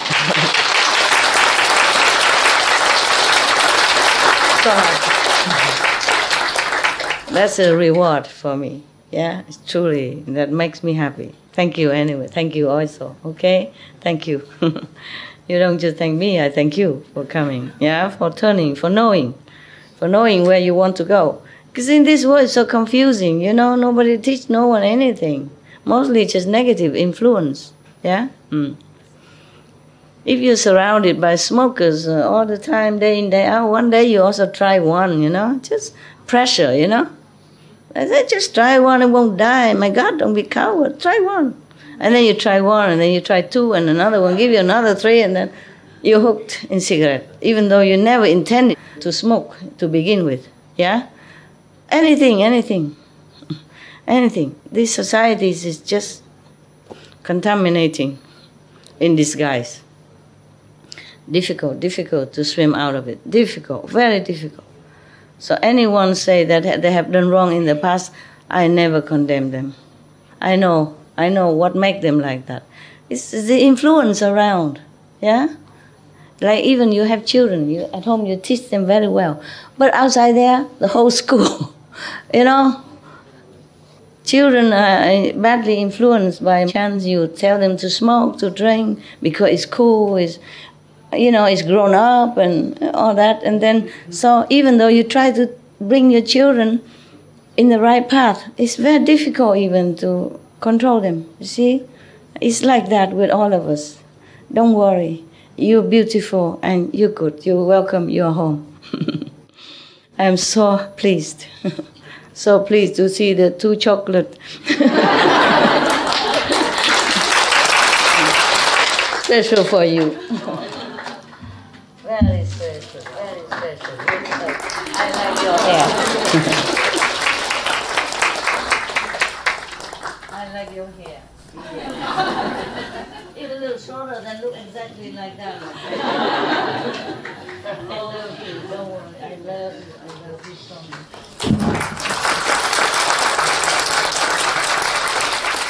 Yeah.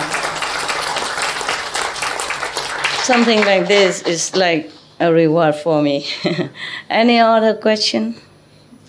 Yeah, I'm so pleased. Thank you. You have children yet? How many?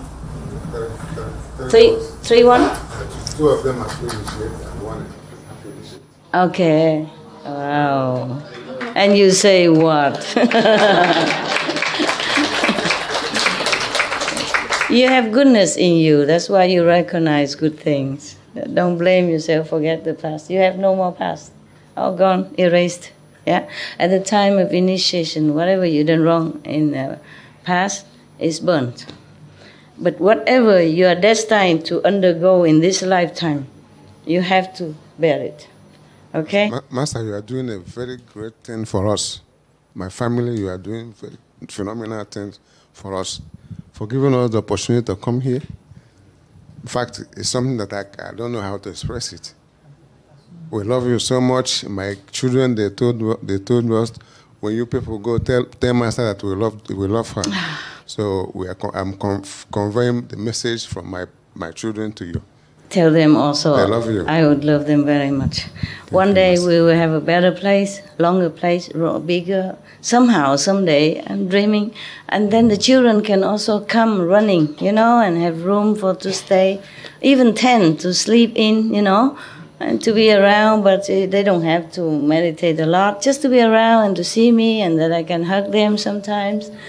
And that you can see that they are around, without worrying they're at home doing what, One day we do that, okay? Just for you. Just for... because of you, yeah. I try, okay? In this complicated bureaucracy world, I try. Yeah, I will. I would try, yeah. I'm trying. It's just have to be suitable. Yeah, I don't know. Anywhere is suitable and everywhere is not. Who knows? Yeah, with more merit from your meditation, sincerity, we arrive. Because I also didn't think I would come back to see you. At that time it was too much burden. I thought the humans are not really suitable for anything spiritual. I thought I taught them everything I could already. And then it's up to you to make use of it or not. You see? I shouldn't just be around and always have trouble. But it's okay. I came back and I'm happy. Yeah? See you guys. Yes. These kind of people make my day, and make me want to do more for you. Okay? All right. We're trying. Yeah. Okay? Yes. I'm so sorry that the world is not one country, and that we don't have this magical power like Mao, La, Ga, La, Ya, Ya to fly together in the world.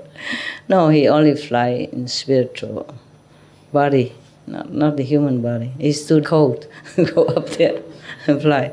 If they fly there, some people would have shot them already. Even in old time. Yeah? In broad daylight and fly like that. Huh? Then some people would die from heart attack.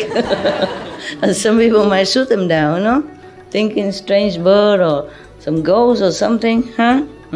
Yeah, that's why people are still waiting for Jesus to come. How does he come? Flying through from the sky? Yeah, they shot him down. They will before he could even open his mouth.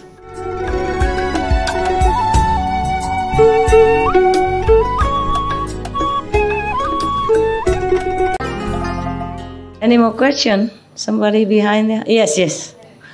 How are you, Master? I'm okay. Good. Look good, no? Yeah, I want to ask you that's my personal meditation. Normal at home, if I meditation around 3 hours, it's okay. Okay. But when I meditation around 4, 5 hours, I don't know why my head turn around very fast.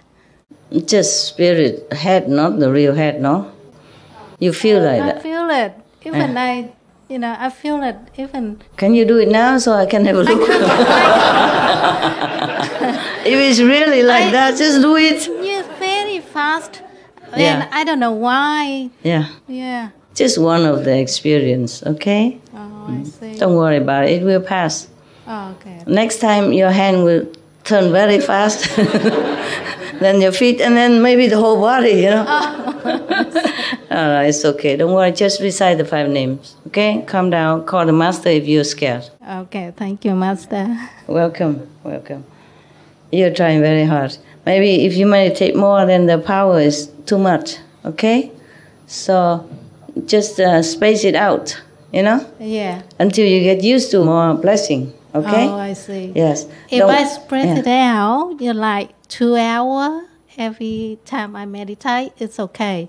But if I meditate around 4, 5, 6, continues all that time, then I got that happen. Yeah. Then space it out, okay? Oh. 2 hours here, 3 hours there. Okay. Okay? Thank you, Master. Better, yeah, and balance between the sound and the light. Yeah. Yeah, okay, Yeah, good. thank you, Master. Yeah, I told you, sometimes I meditate a lot and I can't. I also have to stop sometimes. I see. Yeah. Because the body is physical. Yeah. And the blessing power is nowadays is stronger than ever before. God brought down a lot of power, different power. Yeah. Yeah, okay. So if you're very sensitive, then it become like that. Okay, huh? Yeah. You're welcome. Oh, if you know how powerful it is, all that thing from the original cosmic and the original universe and the original God power, wow, you will swoon out.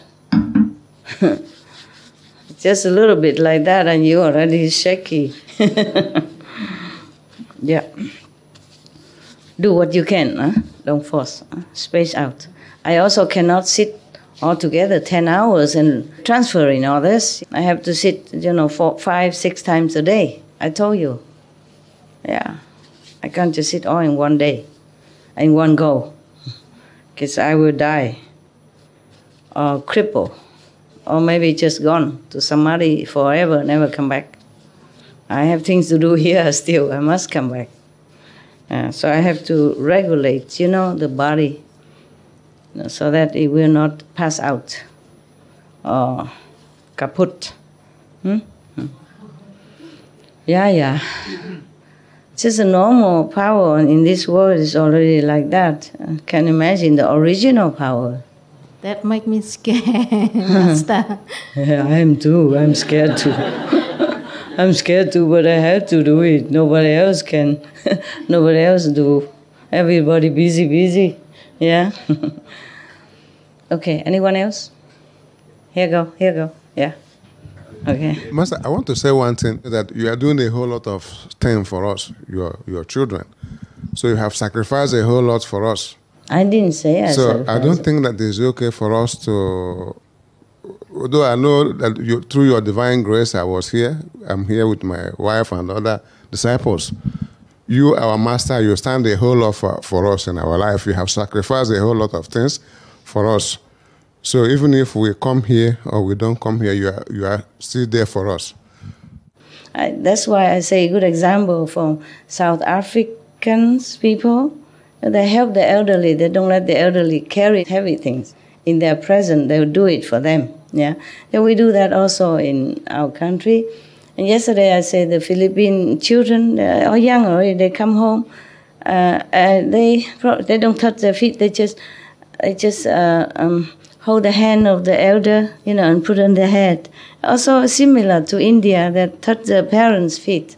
Similar, but very, from childhood, a little one already, 4 or 5 years old, already come home and do that. And I was very, very impressed. In Philippines, yeah, and in India, of course, they do that. Well, thank you very much. Yes, you're Thank you, welcome. Master, for everything, on behalf of all the disciples. Thank you very much. You sacrifice everything. You go to the mountain, to the cave, when it is snow, when it is hot. You go out there, you liberated this world, you uplifted the world stage. Because of you, we are here today. It's good. If I'm not pleased. because of your mercy and compassion, Yeah. or the human race would have kaput. So thank you very much, Master. You're welcome. I love you. Thank You're you. welcome. You're welcome. Welcome. Very welcome. The thing is, if people are kind to a master or elderly, then they gain more merit.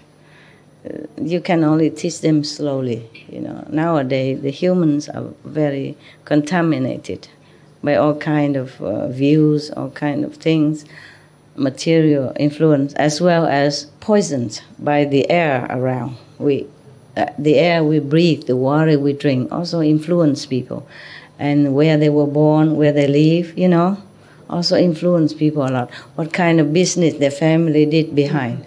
Yes. Hi, Master. Hi. Who are you? Tell me. Beloved Master, I want to say, I want to express my feeling for you. I want to say, and I'm so happy and I'm grateful, and be honored to be your disciple in this life, and to practice quantum method every day with sincerity in my heart. You seem to be. Yes. And I am so happy and I'm grateful for following your teaching under your love and protection, Master. And this day you read it as the Buddha's teaching, and we are so lucky people because we have a Master, and we can practice, and we are the Buddhas in the future. Yeah. We are the same. Maybe of the in future. this lifetime, who knows? Yes. Maybe, who knows? I try my best to follow your teaching and practice. Some have become already 5th level. I don't want to say, and then everybody come to him, and then ego come up, and then he go down again. In Sihu, there are several. It's so good, Master. Yeah. And thank you so much. Thank you so much, Master. Okay, you embarrass me. All of you, thank you. I feel shy. I really feel this. Yeah, I understand. Because in this life, I cannot imagine. I find a Master and practice a quantum method. This is lucky boy. Yeah, I'm very lucky. So thank you very much, Master. You're welcome. One more time, and I try my best to attain the sainthood and the Buddha. Yeah. Good luck.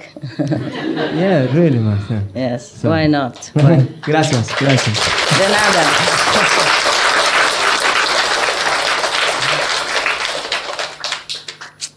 Cha, you make me shy. Everybody praise so much, thanks so much.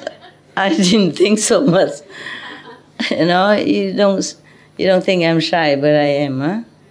I just brave, courageous face. In the beginning, when I first came out, I was even more reserved, more shy. But I just want to save beings, when you were younger, and then this is good, so you just go out, and you don't care. In the beginning, not too very beginning, but beginning of the beginning, and I was in America, one of the first time in America, and people asked me about sex, and I was so embarrassed to even mention that word. Understand? To even mention that word, I was so very, very shy. But what can I do? I just have to answer like a master. The American people, they're boom. They're straight, they don't reserve anything.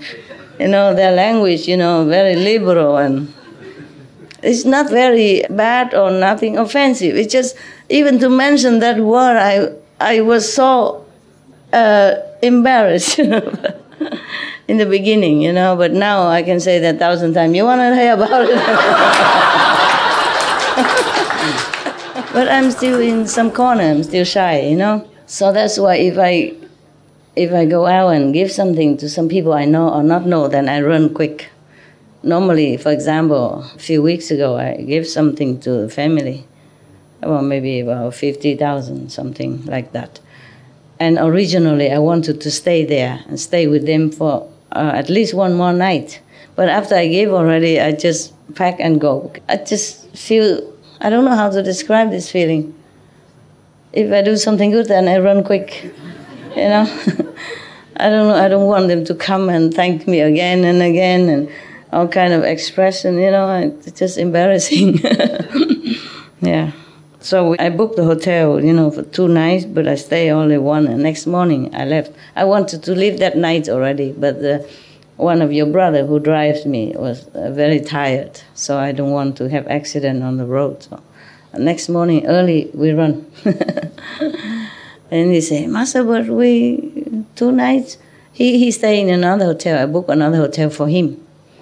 And then I stay in another hotel with the dog, Normally I told him, okay, you sleep well and then you come here anytime and we go. In the middle of the night also, okay, you take a rest first. But then we sleep until 8 o'clock. And then it's okay too. It's good. And then we run, yeah. I'm very shy, really. In many ways I'm shy, but when it comes to fighting for others, then I'm all there. Fighting for me, no, cannot. Kind of shy, yeah. Another person behind there somewhere? Yes. There you go. Hi, Master. Hi. Hi. I have a story about miracles. Oh. And it all started when I became more and more positive in my life. Uh-huh. And the more positive I became, the more good things started happening. The more what? Good things. Yeah. That's true. You attract. Yes. Attract, yes. Yes, but it's so difficult to jump out of your negative cycle. Yeah. But you really have to make the effort. Yeah. So once I started being more aware of it, the good things started happening. So last Christmas at my company's Christmas party, I just won $2,000. You won to what, love? $2,000. You won? Yes. A competition, kind of? It was like a draw from my company. Oh. And it was like a travel certificate for $2,000. Okay. And I was like, I don't know where to go with that. So I just kept it. And this happened. And you use it. So I didn't have to spend anything actually to come here. Okay. And well, I couldn't come during the first week because I had to work. And we just arrived today, me and my brother-in-law. But the funny thing is that when we found out that we couldn't come anymore. No, you're still here? Yes, but we still went to the airport, but we said, okay, we might as well just travel to Europe since we bought the tickets. So we didn't bring anything. So in the plane, right before boarding, we found out we could come into the center. And we started panicking. We didn't have Tupperware. We didn't have anything. We didn't have blankets. And then we were worrying about camping chairs. We wanted to go buy camping chairs, but then when we got out of the bus, we just saw disciples, and we were like, "Oh my God, you have meditation chairs. Can you give them to us, or we can buy them?" So everything just worked out perfectly. We have very comfortable chairs. We have. They're going away and give it to you. Yes. Okay. we were thinking of going downtown, and we didn't know where the camping store was. You don't even know where. Yes. No. So. It's just to say that we're really grateful to be here. Yeah, it's good. And the more positive we are. Don't stop praising. I embarrass everyone. It's just a funny story. It's good. Very, very funny. Ha ha.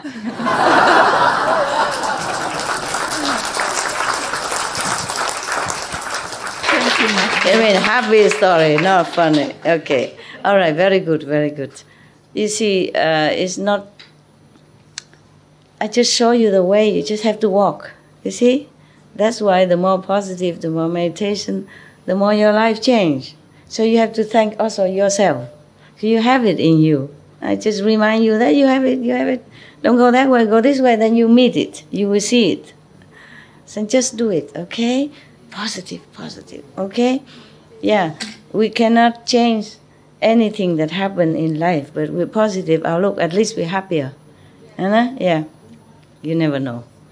Sometimes we are trampled upon, and then God will lift us up so high that we never imagine. So just accept everything that happened to us. That will be the best solution in life. Of course, we do what we can to avoid or to better the situation, but if we cannot, then accept it with love and gratitude. You never know. God closed one door, opened the others. Many others. Like that. It happened all the time. So I don't worry that much. Yes. Here. Hello, Master. Hello. I just want to share some happy things from China.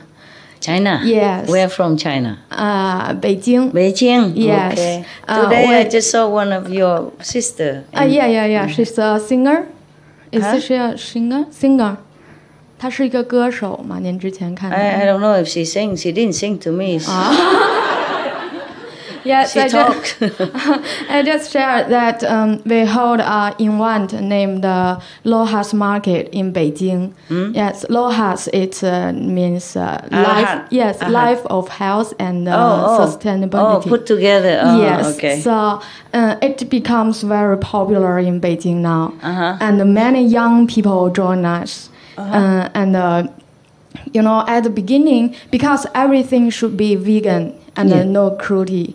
Yes, so at the beginning, many friends tell me that it should be difficult to you to hold this market like this. No animal, no cruelty. And so, what kind of products you can sell in the market? But there are many storekeepers come to register at the beginning, but they don't know what is vegan, what is Lohas. So that is a very good opportunity to tell them what is vegan. So I just want to tell you now what it's like. Now many there are like every time Lohas market have at least 40 storekeepers. And many crowded in the Lohas market. And very crowded? Yes, crowded. Okay. And now many manager of the shopping mall come to meet me and say, could you hold your Lohas market in our shopping mall? Something like that, yes. At the beginning, I feel so shocked. But now it's really become very, very popular. And when the storekeeper come to register, they said, "Hello, my product has no egg, no milk, no meat, no silk, no leather. They all know what is vegan." Yeah. Yes, and now it's very good. It's a very good news that when we said all the things in our Lohas market is vegan, and the people feel curious about it, and they ask a lot of questions about it. And now many young people. Maybe you print a leaflet, say yes, what's vegan, and then when they come in, see here. Yeah, we have it. It's easier. And we send a lot of advertisement online. Yes, because online it many people can see it, and the thing very touched. It's many people, especially young people, come to support us. Yes, and even some from another city just come to support our Lohas market. Very good. And so many charity organizations like PETA. PETA and some in Beijing local animal protection organization named Don't Eat Friend. Yes, they all come to hold this event together. Yes, so now it have many interesting things. Like in the Lohas market, we have different area. Like this area, it's a vegan food. And this area, it's a children's entertainment area. And this area, it's some interesting interaction. Wow. Yes, this area, it's about animal protections show. The people just pass by, they're all interested in it. Very good, very good. So I just want to say, it's vegan in China, people will think that it's a fashion. Man. Yeah.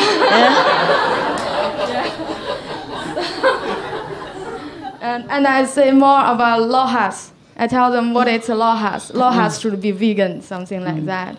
And they're all very interested in it. Very good. And now some of the storekeepers become vegetarian. Yes, and some foreigners in Beijing, and they are all vegan. And they come to support us. Oh, good. Yeah, actually, the foreigners in China will be more welcome.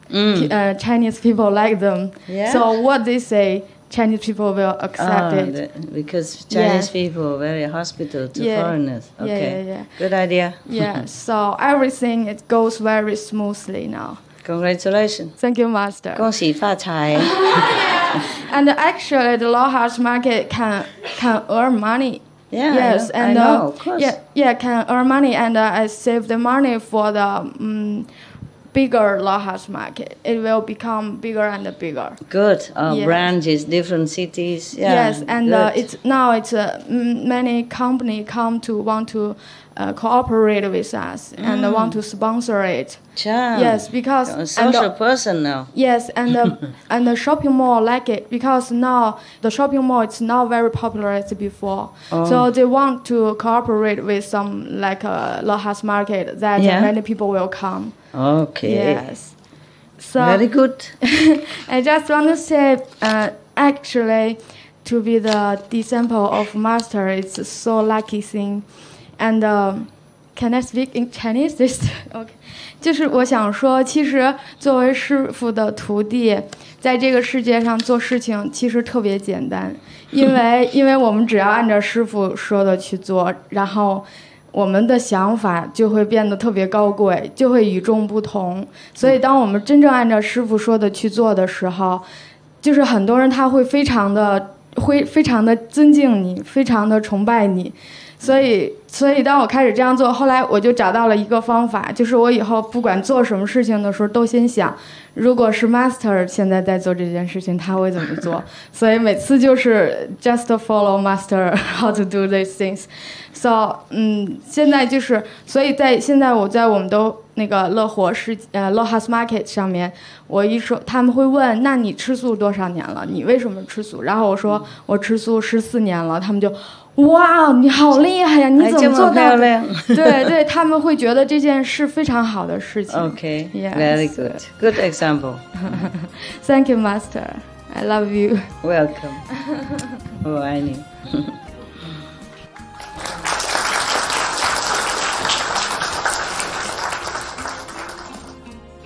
Yeah, you have to understand half Chinese, half English, then it's perfect.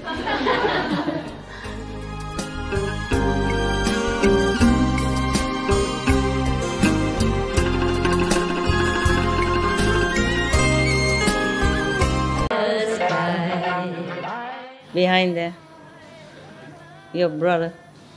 Greetings, Master. Evening. I think I've mustered up the courage to talk to God. God? It's Are you there? To you, Master. I'm looking for the God that you try to talk to. It's been my first retreat, coming to see you, and it's been an absolute honour. Thank you very much. Where are you from? Australia. Ah, yeah, the accent I thought from Australia. From which center? Sydney. Sydney. Yeah, I was thinking like that too. Telepathy. So how are you doing? Everything good? I'm doing all right. You're writing something there? No. If I may, could I ask 5 questions? Is that too much? Sure. 5? Yeah, 5. 4.5. 4.5. The first question is, Master, how do you create that burning resolve for liberation? That real burning iron determination for enlightenment. How do you create that within yourself? Oh, I don't know. It's just there. I didn't create it. I was blind. Love makes blind. I love God. I want to find God. I want to share God's secret to everybody. So I just went. I have no second thought of why and how come, and just do it. It's just like if you're hungry, you just go to the kitchen. It's very simple for me. I never stop and thinking why I do this, why I do that. I just want to and I do. Yeah. How do I create that within myself, though? Oh, you did? No, well, I want to. Okay. It's not a creation, but I guess you could try your best to focus on that. Everything else is secondary, except a necessary worldly duty, and things like that, or study. The rest are just focused on what you want, which is liberation. I did not go even for liberation. I just want to find the things that, I don't know, I just want to find something that is more beneficial to the world, to the animals. I see so much suffering on TV all the time. I just don't know, just something I want to do. So I just do it, that's all. Yeah. It's probably been boiling inside since young age, and I've been brought up with Buddhism and Christianity, and just everybody teach me about God and Buddha. I just don't see any. So I want to know. Somebody must have seen them. Somebody must have seen God somewhere. Somebody might have seen Buddha somewhere. And I want to know how they see them. And then I just want to find God and Buddha in order to have some power to help myself and others. Just like that. Very simple. It's not much. Not much I can tell you. It's a very natural thing to do. Yeah. I cannot elaborate in a more glorious term. Okay, I'm sorry. Just try your best. If you really think God or realization of God is all that you wanted, then that's what you will find.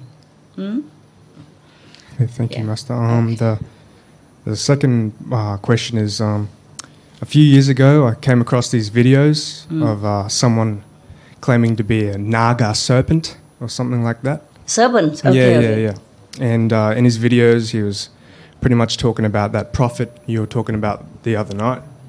Okay. How the world is changing and stuff like that. Oh, changing for the better? Yeah. Okay. Well, for the good people anyway. Yeah. Many prophets similar.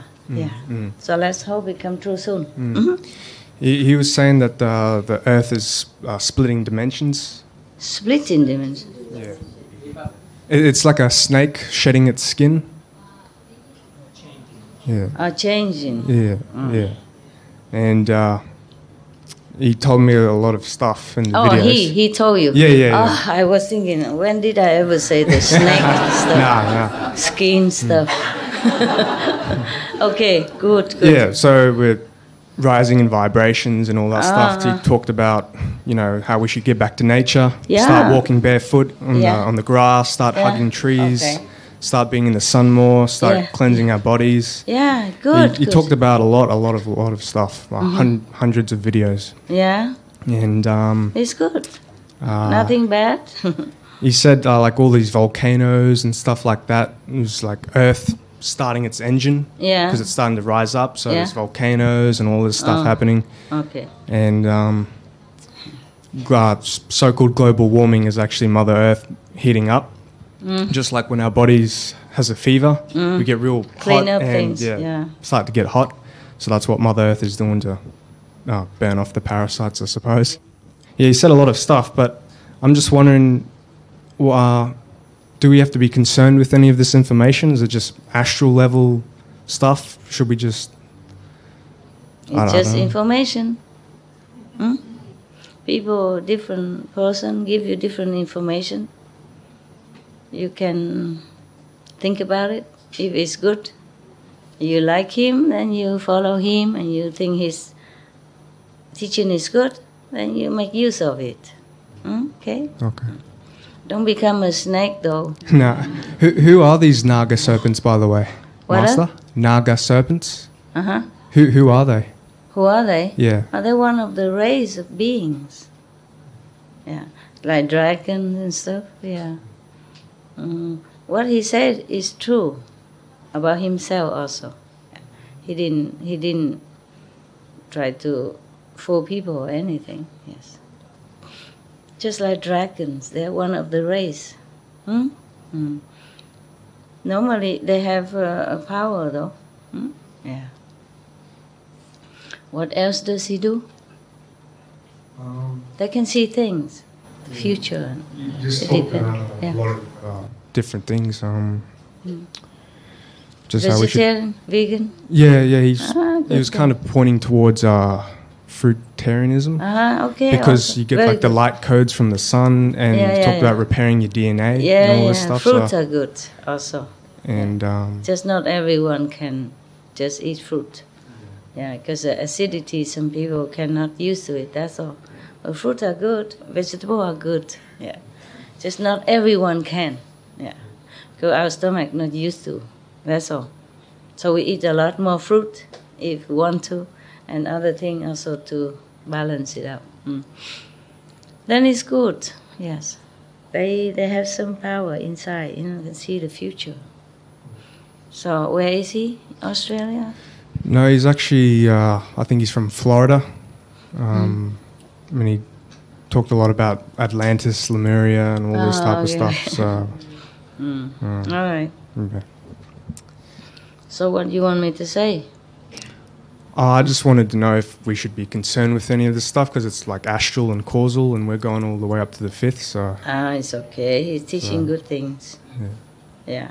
Okay. Remember in the story, some dragons, also from the Naga clan, came and asked the Buddha teaching, and they practiced vegan and ate purification ways. Yeah, they do practice too. According to Lotus Sutra, one of the dragon, a girl, she's only 8 years old. She enlightened. We have many beings on this planet and below and invisible as well. They are to be respected and treated as thus. Yeah? Like we have animals, we respect them, love them. We have black skin, white skin, red skin, yellow skin. We respect them all. Just different species. Okay? It doesn't mean that he's not enlightened. When he say he's from Naga race, then he is from Naga race. Yeah, he told the truth.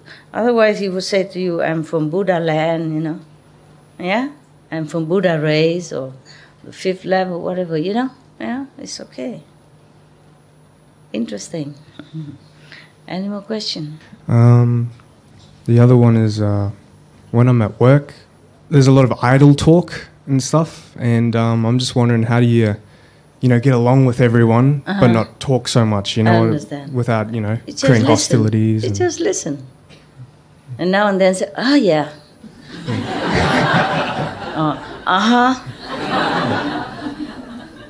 You're right. I think about it. I think of your point. I think about your point. It's just something, and now and then just punctual. Don't have to talk. You just recite the 5 names at the same time. And if they caught you not listening, well, they understand. Okay? They probably thought you are studying too hard. Anatomy. Probably. So they understand. Okay? Just say, sorry, I missed you. What did you say again? You don't have to talk, Just, oh, that was interesting. Can you say it again? So make them talk and talk. You don't have to say anything. Okay? And recite the 5 names at the same time. Benefit yourself and them. Okay. Right. Okay, I think this is my last one. How do I develop more love for you, Master? More love for me? Is it something just over time, or do I... Oh, if you love me more, I die. My God, you love me enough. Everybody love me just a little bit like that. I have a lot of love already. Don't worry. You are young, maybe you love me, but you don't even know is that love, okay? And some people, they also fall in love. They don't know fall in love, It's okay, take time. If you don't love me, but you don't hate me, then it's good for me already. You want to answer him? Yeah. That's your... There is a Sariputra next to you. Okay, I've been initiated since I was half initiated. I was a kid. So basically I started following Master because of my parents. So this is not the same thing for you, but you have to be more grateful and be happy about your own life. And the more you are that way, the more you will appreciate Master and love her. That's my answer. That's my own experience. The more you're grateful and appreciate what you have, the more you will love Master. Okay? Manjushri? Thank you. Wisdom of the age. Thank you very much. That's all I have to say for now, Master. It's Thank you. okay. So I just hope I answer you correctly, because it could be expounded more, but then I let you grow to it, If I chew everything, then just like sitting in front of television, you have no creative power. Think about it, okay? what is love anyway, Master? You don't have to love me. Don't force yourself. You know, you come here, you enjoy my presence and other people's presence. That's love already. If you don't love, you wouldn't have come. Yeah, you're young, you have other place to go. Many anatomies to do research on. You know, discotheque, you know, beach party, pajama party, you know, why you waste your time coming here? Because I've done that. Yeah, I know, but still, you know, a lot of people done that all their life. They never had enough. They continue all the time. That's their stuff, you see? But your stuff is here. That's why you don't want to. You're not interested. They don't draw you anymore. So you come here. That's love in action, okay? Don't have to always think, oh, do I love Master? Do I not? I love her. I don't. You know? I love her not. I love her not. Don't worry about it. You just practice, enjoy. And whenever you have problem, you need me, you call on me, and then I help you. Then maybe love come from there. You know? Once you have some evidence of love from me, then you will start to have more love or deeper love, or you appreciate, okay? Don't worry if you don't love me. I love you 100%, so that's 50 for you, 50 for me. Yeah, 50-50. Don't worry about it. I don't expect anything. I don't always worry about whether anybody loves me or not. Okay, I do my job. We're giving you milk, and one day you grow up. Okay, yeah, just drink the milk that the mother gives, then you grow up. Don't have to ask all the time, do I grow up today, Mom, 1 millimeter or not? Don't worry. You are a very beautiful being. And I'm sure you have love for me. Yeah. But who can say love or not love? You can't measure it, you know? If you like to be in my presence and enjoy my teaching, laugh with my joke, then okay, we have good relationship. Let's just say that, you know, good friendship. Everything else, love or not love, who knows? Some people say they love me, but when they come to the test, they fail miserably. I didn't even test them yet; they test themselves. You know? So it's not just saying, you know, or thinking that you love someone. No need to think about it. Okay, huh? Anything else you want to ask is okay. I guess it's just all intellectual nonsense. Yeah, I know. This is correct. Correct. Thank you so much, Master.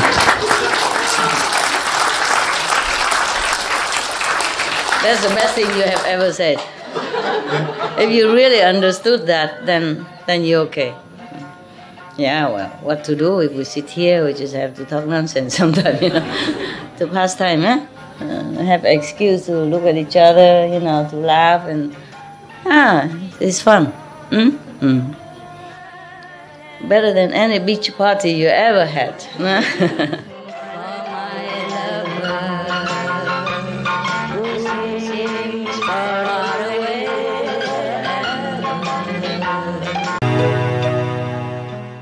Yeah?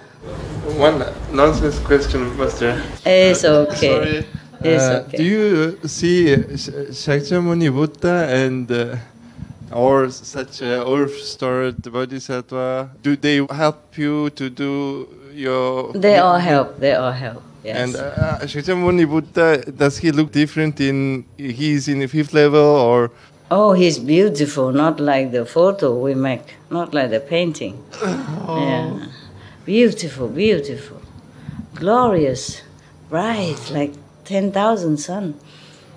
And his arms is emitting, all the fingers are light with different colors and blessing people and all beings all the time.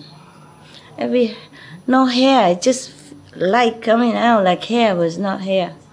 It's so big, so great. Wonderful. If he appear here right now, we have no room to sit. Beautiful, glorious, so majestic, so wholesome, so holy, so awesome, so, inspire you to want to bow to him and kiss his feet and in respect and gratitude and gladness, just to see like that, and you just want to swoon. Any more question? Yeah. I don't have any questions. I just want to share what I saw in my dream. Your dream? Yes. It happens actually maybe 5 years ago. 5 years ago? Yeah, and we were sitting in a great big hall. Maybe we meditated together, and suddenly come flying lots of snakes with lights, and you grab all of them, and you put in the trash. And one of snake, before you put in trash, you look at me and give me to put in the trash, and then I put it.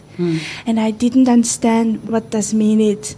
Maybe 2 years I didn't understand. At that time, I've helped in center, meditation center, and 2, maybe 3 years later, I understand that when we help in our center, our brothers and sisters, and we think that when we work, masters work, and we think that we helping master, and then I understand it's not.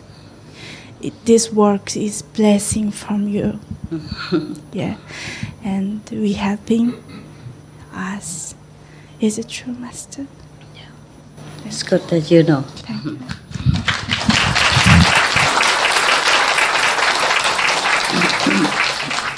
Yeah, some people don't understand that. They think they're working for me. Yeah, so sometimes they don't like to. One of messengers once told me that even we loving people, we understand that we're loving, but actually it was the master, not we.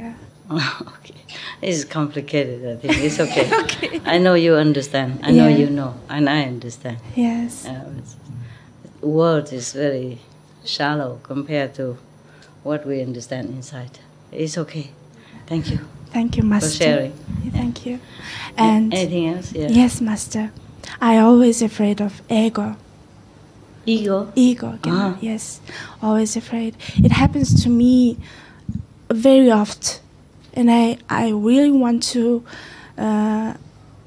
wake up myself. It's ego. It's not, it makes you fall down. Be careful. And it's very, very difficult to know what is it. Am I have an ego or not?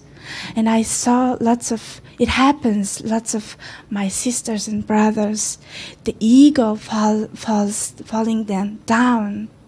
It's very difficult. And I want to ask you, please, Master, again, how can we protect us from ego, please, Master? Maybe I go ask God.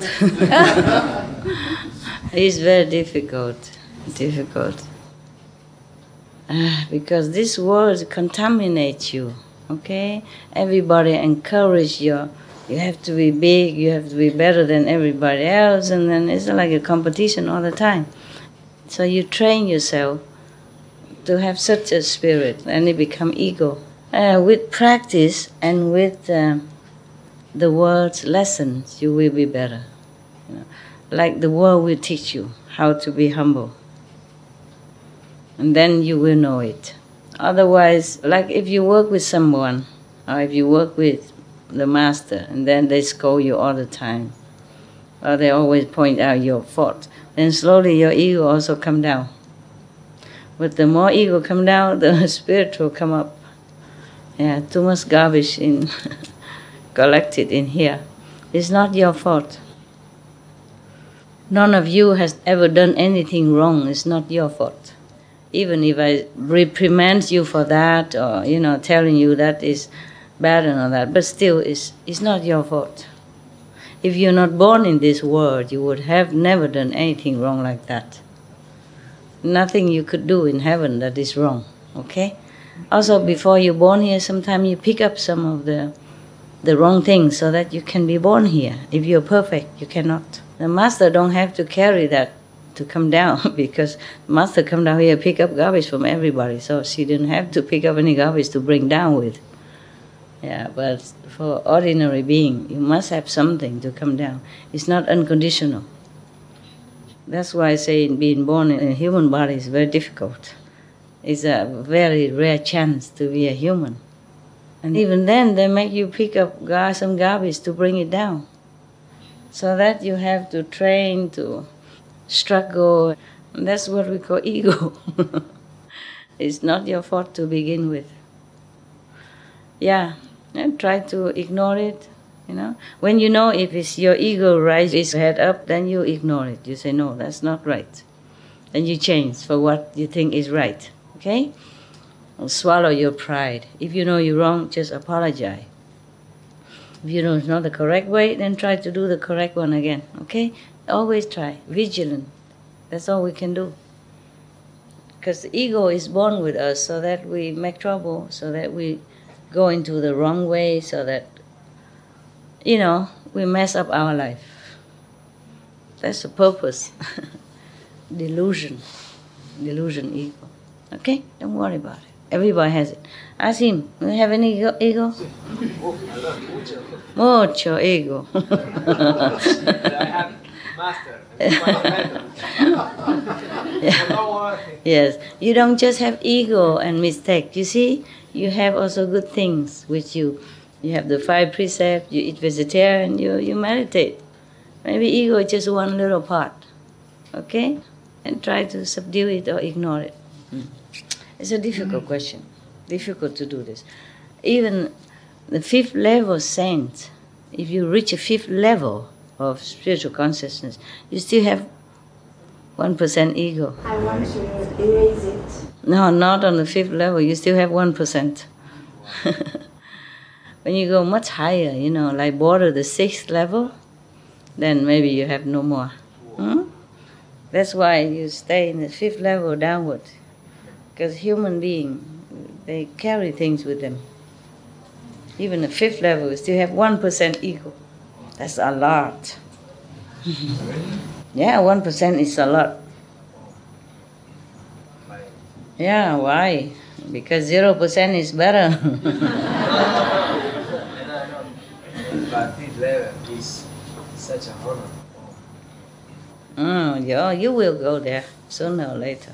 Sure. Very good. Yes, you believe that. Understand? It's good. Yeah, he believes it, and because he knows. Just like many things you believe is true.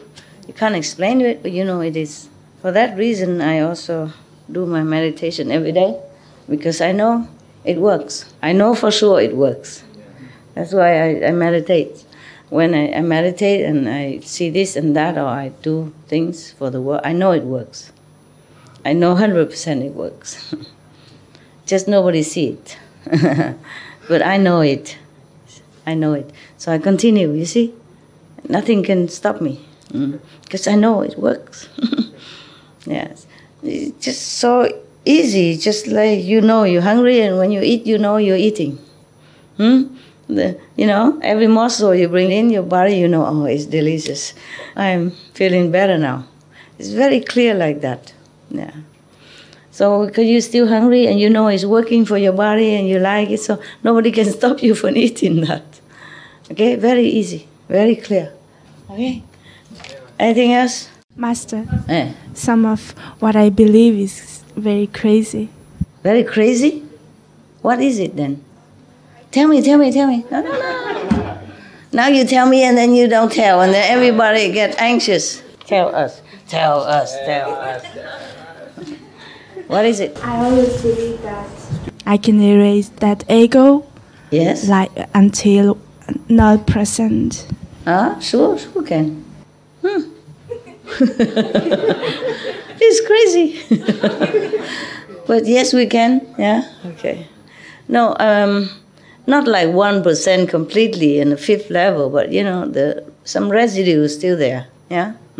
It's just the mechanism of the 5 worlds. You know, everybody has ego. Otherwise, nobody want to do anything. If you don't have ego, you will not want to go to work, you not want to earn money, you not want to look good, you not bother to wear this clothes better than the other one, thing like that, okay? It's just a driving motion, driving force, so that we continue to live in this life. If you don't have the ego, you don't even want to live anymore. Not because you're depressed, not because you don't feel good about life, it's just driving force. You have no motive. Okay? Yeah. You don't want to compete in sport, you don't want to know more about wisdom, you don't want to do anything. It's a driving motor for our life. Okay? So keep it until 5th level. And then over there, you don't need it, you can also discard. You know? After you reach it, you can do with ego or not ego. You can keep it or not. Okay? Right now, still need.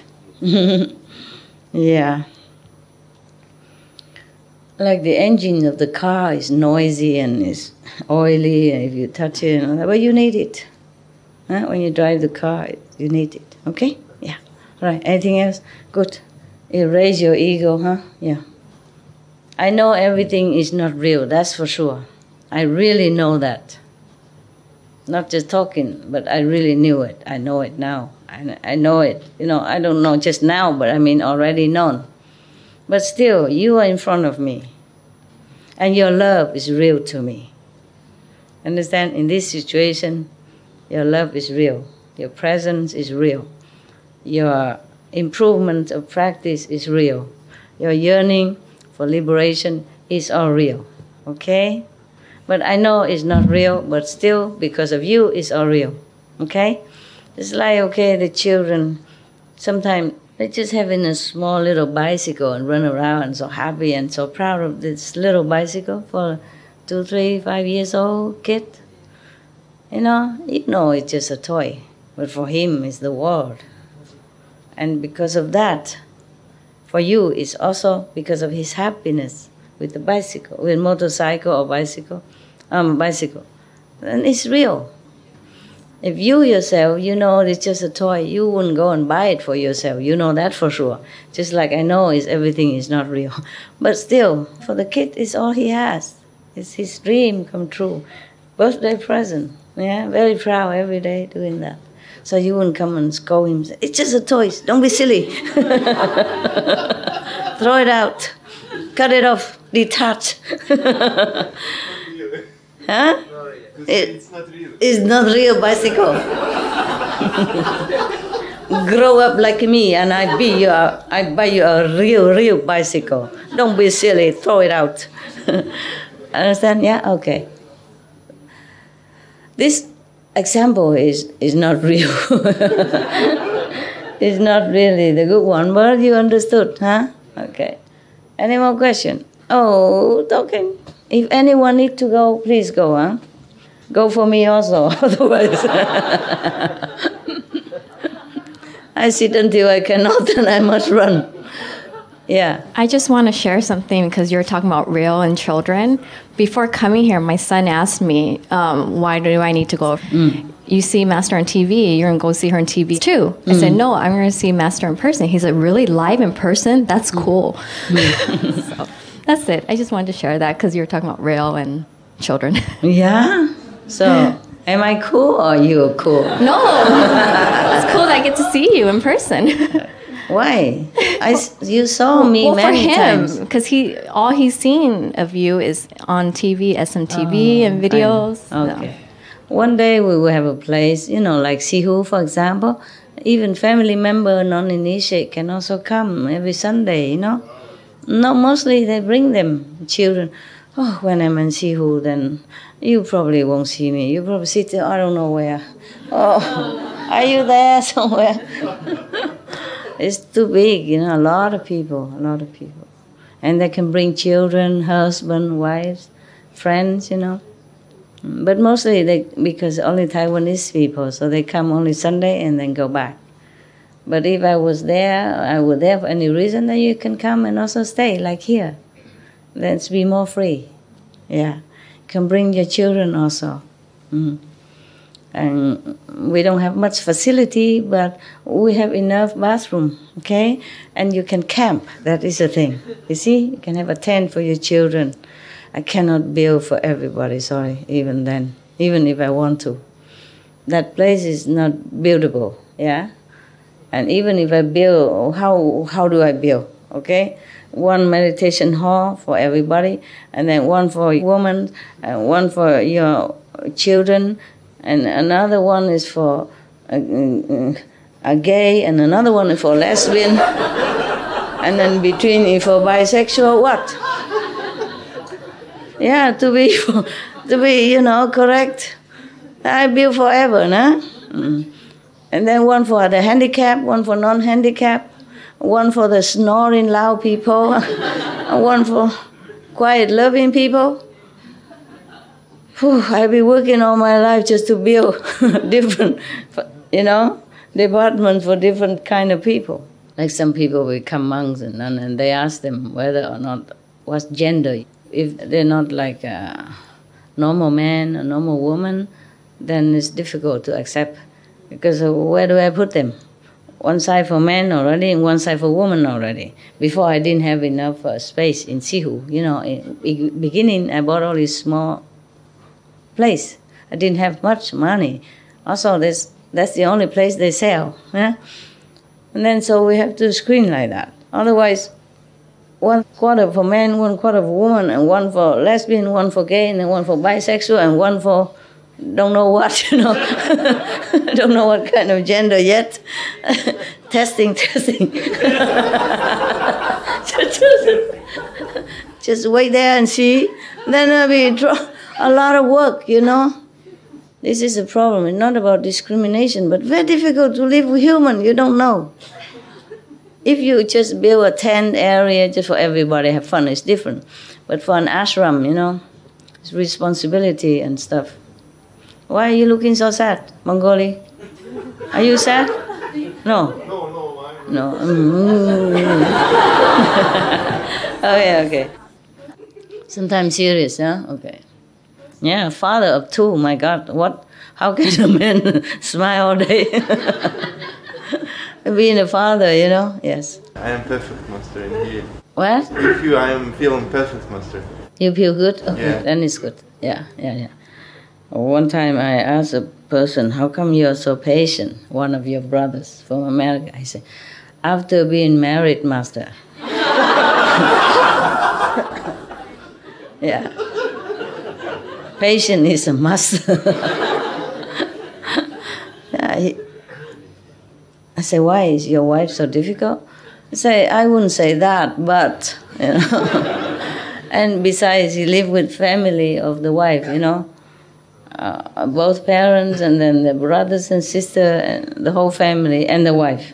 So I say, wow, you didn't need to study with me. You are saint already. Don't ask me what level. Then one of your sister, I think maybe from Hong Kong, she say, after having children, they teach you patience, humility, everything. You have to have all that in order to be a mother. Yeah, it's true also. They are teachers. They're teachers. Oh, they test you no end. It is so beautiful, Shihu. Yeah, I know. Yeah, over there is more free. We have room, and I rent more place now. Yeah, around there we cannot buy. We can just rent. Oh, in the place at the main area, I bought already many years, and then continue a little bit here, a little bit there. But in some place we can only rent. For people to park the car, and then I rent a new place, and they meditate inside now, more deeper. Yeah. So it's better now. We bought a new piece of land because initially keep eating up into my quarter. Yeah, now they sit right in front of my cave and next to my cave, and if I go there, I probably, excuse me, can I pass? Just a second. Yeah. Sitting everywhere now. So that probably if I go back, I have to stay in a new little land next to it. Just next to it. Yeah. And I don't have any cave there, so it's okay now. I don't need to make any cave anymore. Probably the old cave of people, like museum style, you know. Sunday I sit there and $5 each to come. Yeah, check out my cave, 2x3, you know, $5. Make a tour around the cave. You don't have to. Just peep in and you see everything.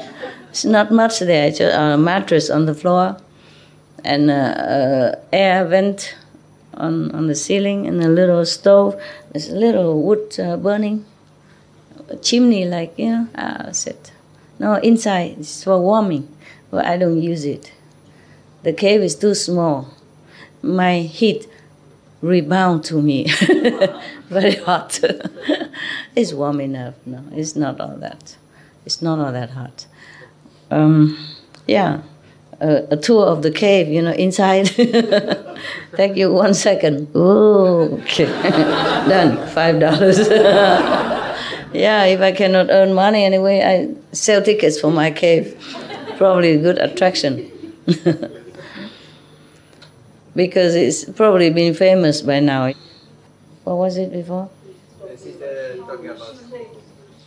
Okay. The back mountain and the side mountain is more beautiful than the front. The front just, I plant big trees overnight. Oh, we work very hard. We roll in woods and to bring big trees inside. And then we plant it right overnight. Overnight you wake up and then you see a lot of big trees growing already. But it takes some more time to regrow the leaves, and now it's like jungle over there. It's very nice to walk inside. Very cool. We put up umbrella, sunrella, big one, and everybody sit under there. We go coffee shop or browsing around the jewelry shop and the bookshop and things like that. It's okay. I like Sihu. I like it very much. I built it. You know, I built all the cave and I built a little stream. I plant all the trees together with the monks at that time.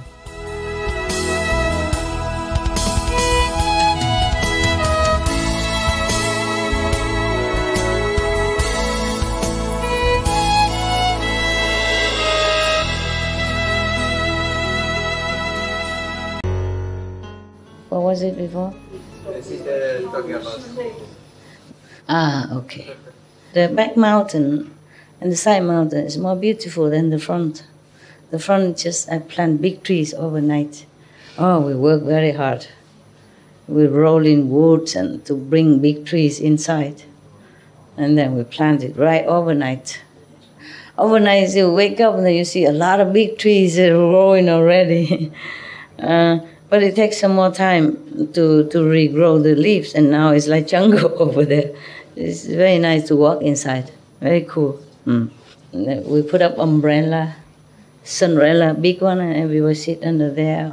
We go coffee shop or browsing around the jewelry shop and the bookshop and things like that. It's okay. I like Sihu. I like it very much. I built it. You know, I built all the cave and I built a little stream. I plant all the trees together with the monks at that time. Huh? In the old tape. Oh yeah, you saw them? Yeah. Okay, it's good. Okay, it's good. And there's a little children play area. Before there were not many people, so the children can come there and they draw on the pigs. We make pigs and the animals, no paint. And then the children go and paint on it. Like blue pig and pink horse and stuff like that. Yeah, but now it's a lot of people, so they eat up all the children's quarter as well. They still can go play, but not like before. I built the water stream originally just for the children to play in, to splash around in summer day. And then the adult come and they discover that this is very good for some sickness and that and this, and they told each other. So the children not allowed to play in. Poor children.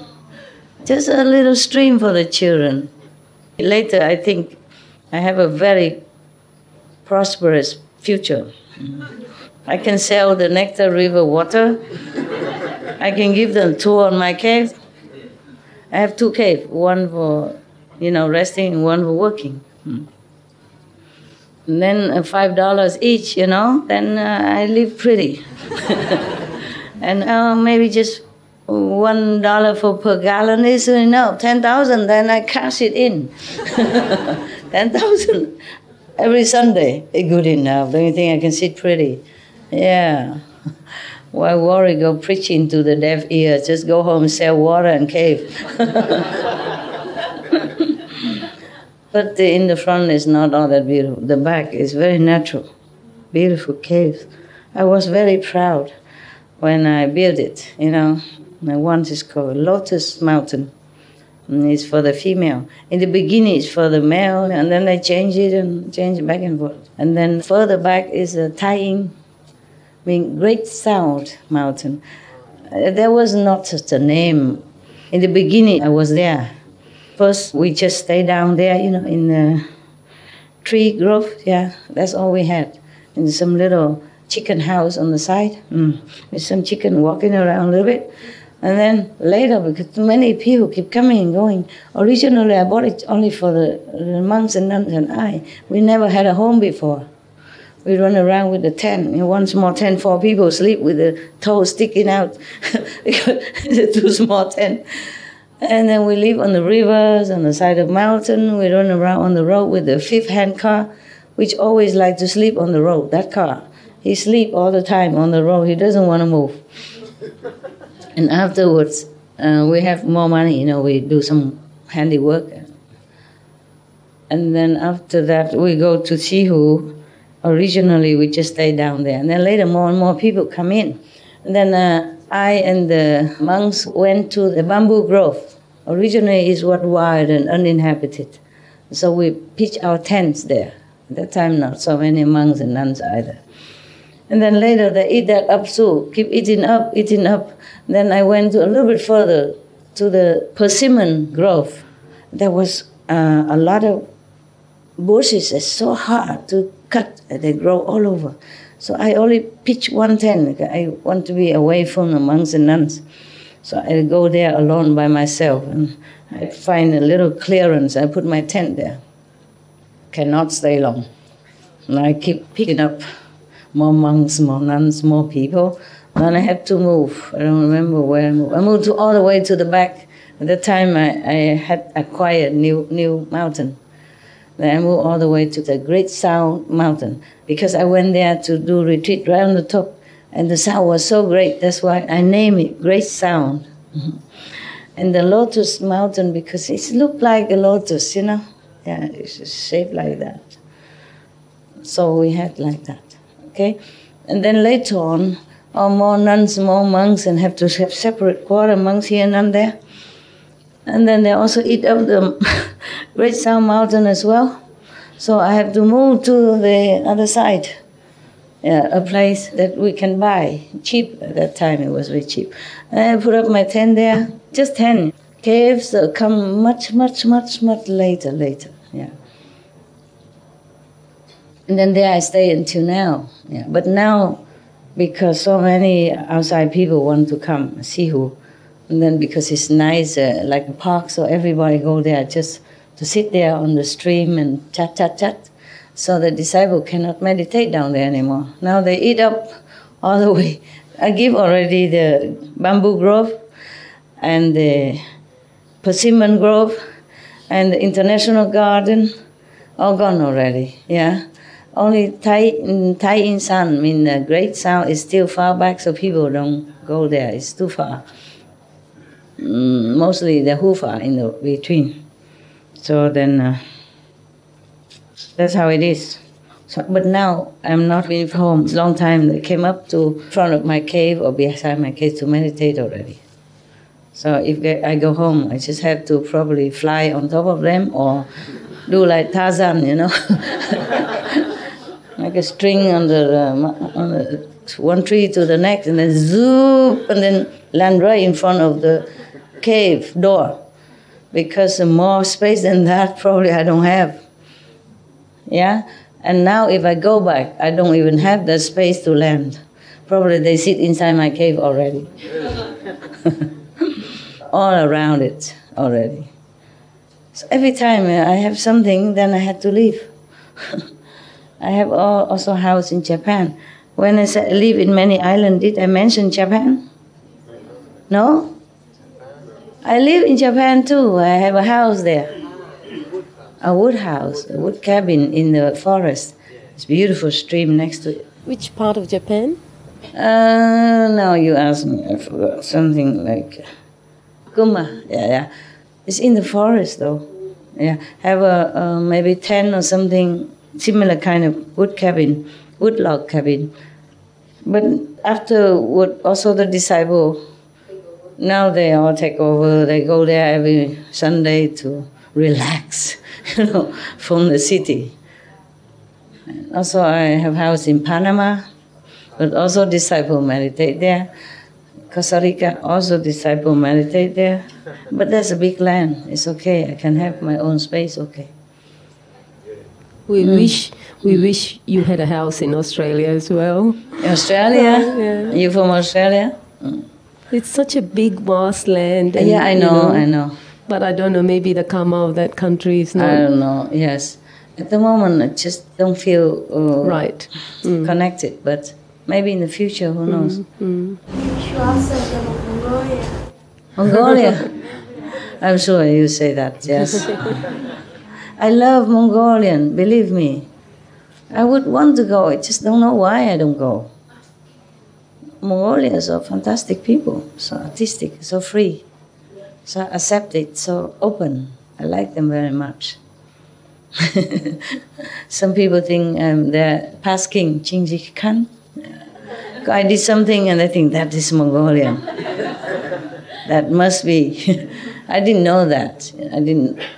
Consciously I didn't know this is kind of Mongolian tradition. I just did that and I firmly believe Genghis Khan. Yeah, she can. Genghis Khan was ruthless, wasn't he? No. No? Was he a very good ruler? No. Of course, during the, I'll say, reunification, there are some people hurt, individual or families and during conflict, but he wasn't intended to do that. He wasn't a bad guy. No, he wanted to unite all people, yeah. But, nothing lasts forever, yeah. Just a practical question that a couple of disciples from Melbourne were mentioning that they wanted to go to Shihu. They're elderly. They're getting old with knee problems and stuff, and they said it's difficult to walk up, and so they wanted to come instead. And so I was thinking it would be nice to have some kind of, little buggies or something that can take up the elderly people up the... Oh, yeah, I build stations of electric car and all that. Yeah. I'll be the president of Taiwan, then I do everything. So, huh? Shall I run for presidency in Taiwan? Yeah, you ask like I am everything. I'm just a spiritual teacher. Great master. You make me do many things else, which is good, but now I don't have that much time. I was younger, and enthusiastic. Right now I just let everything be. Yeah. Yeah, but because they all have houses anyway, so they just come for maybe 7 days, 14 days retreat maximum, or they come only Sunday. If I keep building forever, I have no time for practice or teaching people or reading you sutra and explaining things. Also, Taiwan is very small, not many building space available, and you have to have permit, and you can only build how much, and then you can see the growing so big, and I can never do enough, of course, yeah, but that's all I can. Such a blessed country it is, Taiwan. Yeah. Maybe India is better, huh? Big land, right? People. Yeah, that would be good. People are very, very pure, huh? Mostly. The south of India is all mostly vegetarian. South is where? South, like I went to Kerala, and a lot of people. South of India, what? Where? Kerala. And the people are educated and Rajasthan. Yeah. The north, because of the influence of the Mughal Empire, so they have meat introduced, and so people still the Mughal, and the Turkish, Persians, they came over and the took Muslim, over. the tradition different, and the Christian. Yeah. No, but before that, the Indian people, some of them also eat meat, even in Buddha's time. Can also blame everything. I hope that all the monks change into vegetarian diet, vegan diet, to make example of love and compassion, example. If you eat all the beings, and who is there for you to ferry across? Who left for you to liberate, They're all beings also. Okay, good. We meditate, I go.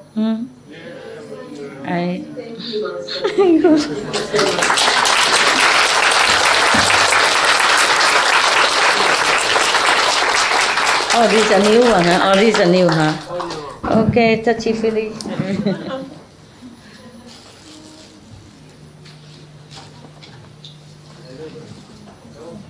And let you go rest, or maybe go restroom. Oh, my leg don't be.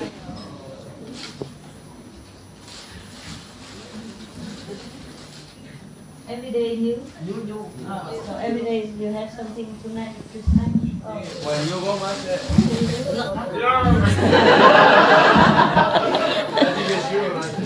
Now you behave like a perfect being, huh? And after touchy-feely, when master come behind,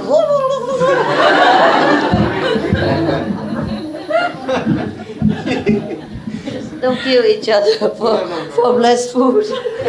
No violence. Ahimsa. Ahimsa, no violence. Thank you, Master.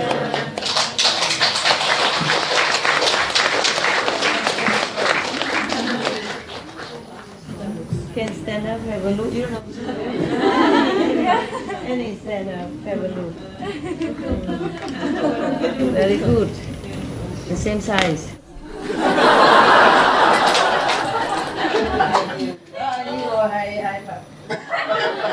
How you wash this? Because it's so white. Can you wash quickly, easy? With the hands. Oh, with the hand? The wash, yes. With the detergent. This is the soap and hand. With hand, okay. Look at that. Monk and wearing what kind of beautiful girl here. You should wear Buddha statues. Okay, thank you. Special monk, huh? Most monks, they think they know everything. They should be the teacher. They would not be so humble coming and ask to learn from someone else. Especially the high-heel lady like me. That's why I respect them a lot. The mango is good. Mango? And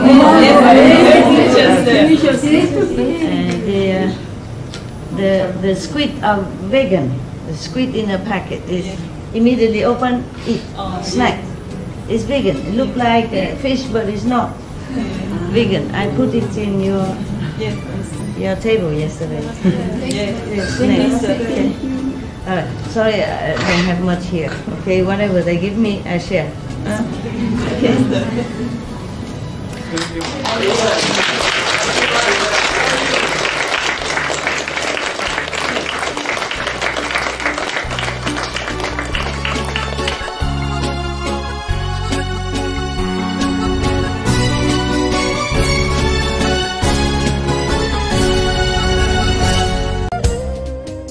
What happened, darling? You fell down? Oh, I also fell down. Even my ankle is still swollen here. Watch it. Do you need some special medicine? You have? You must put some cold water at least, huh? Can somebody take care of you a little bit? Yeah. You did? Okay. It's very difficult to sit here quietly or really have to have, trouble like that. It's not very complete. Someone take care of her if she can walk up and down. No problem. Help, okay? Sometimes it look okay now, but it's still maybe the balance. If not, she might fall down or something. Okay, huh? Yes. And you also take care of elderly women and men. Huh? Because sometimes it's difficult for them to walk around. If you see some elderly, maybe ask if they can help. Okay, if she needs help or something. Understand? Yes. Yesterday there was an elderly woman, elderly sister of yours. She went down to the toilet and they don't let her come in. She sat there and when I come out she cried.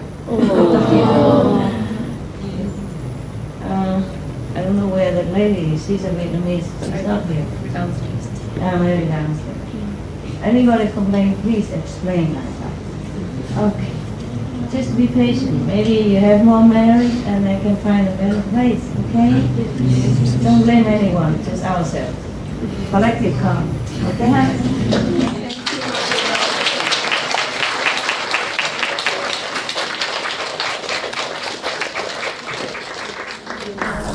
I wish I could hug all of you more hours. Wow.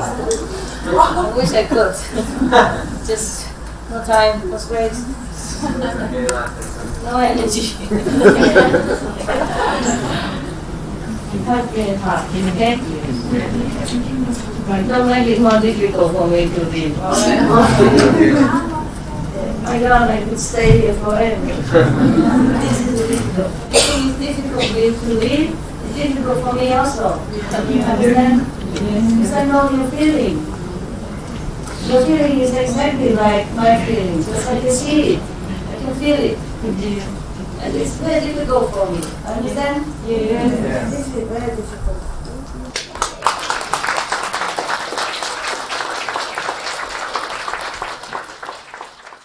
Okay, just a quick look and go, huh?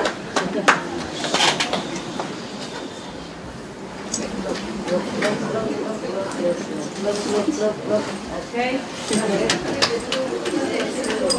Yeah. Mấy thiên gì ăn rồi chua chơi mà. Vietnamese, any Vietnamese? Bác hôm qua đó hả? Đây kìa. Hồi nãy nói chuyện vậy bác nghe không? Nhà bác ở đâu vậy? Dạ ở Úc. Ở Úc hả? Dạ. Từ Úc qua đây một mình vậy đó? Dạ đi với con. Con đâu? Đi với hai dâu. Vậy hả? Con bữa nay sao nó không có thấy nữa. Không được, không sao. Thì con dâu phải coi chừng bà già chứ hả? Dắt bà đi chỗ này chỗ kia không? Giải thích cho bà nghe không? Bỏ bà đi một mình như vậy. Con dâu nó tốt không? Tốt thì được. Nhưng mà tu hành mà không tốt nữa là tôi chóp. Chóp á.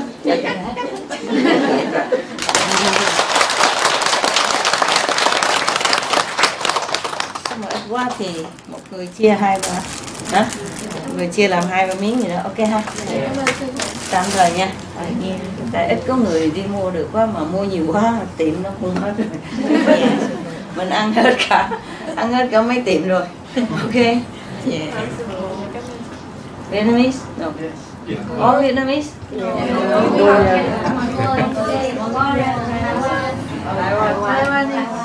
I said please share, okay? Like one person, 3 pieces inside, maybe 2-3 people. Because we don't have enough people to keep going and buying. We eat up many shops already. Empty shops, okay? But suddenly come too many people. So please don't think I'm not generous. Just situation difficult. Understand? Yes. You go home, meditate and pray. Okay? I'm sorry, this is all we can have. Well, it's good enough or no? Not really.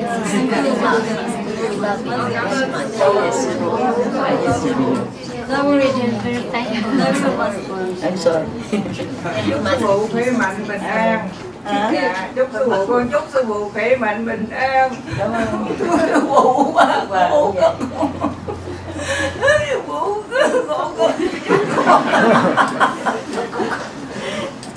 Okay. It's okay. Don't say sao muốn khóc thì khóc, không sao ở đây tự do. Chỉ bệnh. Cảm ơn nha. Cảm ơn nha. What can I do? I want to hug all of you. Okay. Hug in my heart, okay? Love you. Love you. Love you.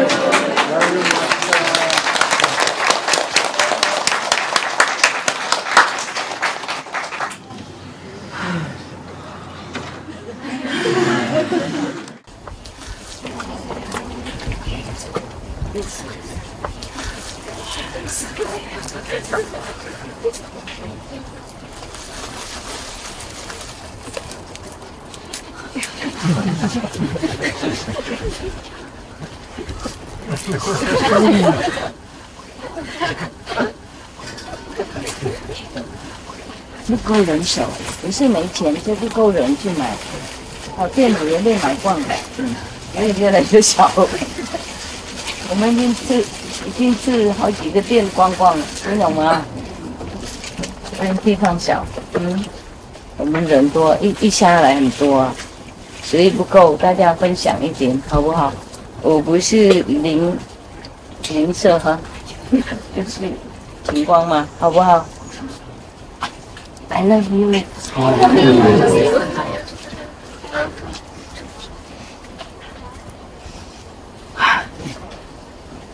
Thank you, Master.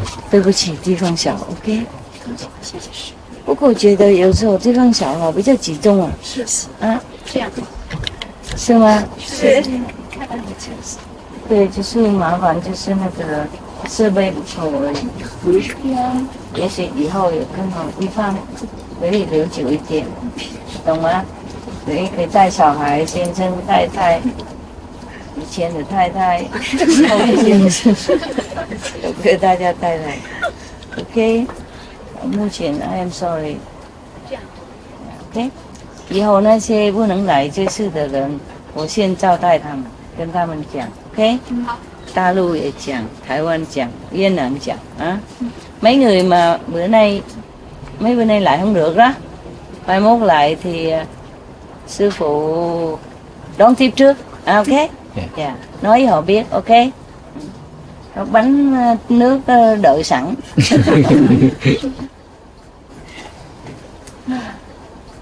Love you. Yeah. I too.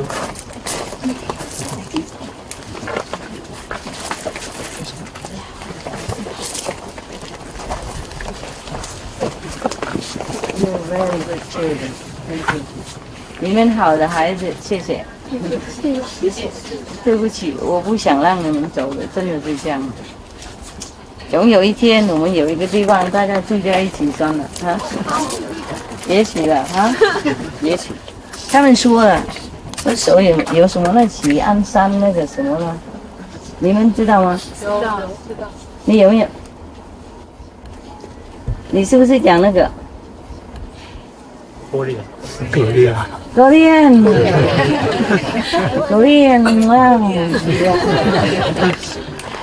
I don't have any Korean here to tell you. It's okay. No. Cái bộ phận nhỏ thôi mà nhiều như vậy đó, hiểu chưa? Nhà bao lớn cũng không có đủ. Tour sao ta phận gì của cô vậy? Cô sợ trên哪里chứ mà ta được phận gì给大家来做。我谢谢你们的爱，所以目前别人不能来，不过以后他们来的话，跟那个 office 讲，挂一个特别的那个号码或者什么颜色的，我特别招待他们 ，OK？ 然后你们这些已经来了，说对，好。对不起了，你们来多少我也不觉得够，我认为。 不是说你们不想走而已，我不想让你们走的，那种很难过。世界是这样子，根本不能。没关系，回去保护国家了。Go back home, bless your country for me, okay? And we have time to see each other again. I'm sorry, it's too small. Oh. cry again. I like your nails. What have I done? You understand everything I said? Where from? Where are you from? Philippines. You were? Con ở Philippines. Người Việt Nam. Bây giờ ở đâu? Con ở Arizona. Arizona, tốt lắm, chỗ đó tốt lắm, nóng giống Việt Nam. Khỏi nhớ nhà. 15 năm nay con chưa gặp sư phụ. Sao mà lâu dữ vậy? Đi ở đâu mà lâu, 15 năm mới tới gặp tôi. Tôi bây giờ khóc cho 15 năm đó hả? Sư phụ cũng muốn nói với sư phụ đã cứu sống con nó 3 lần chết rồi. Cảm ơn sư phụ. Không có gì, không có gì.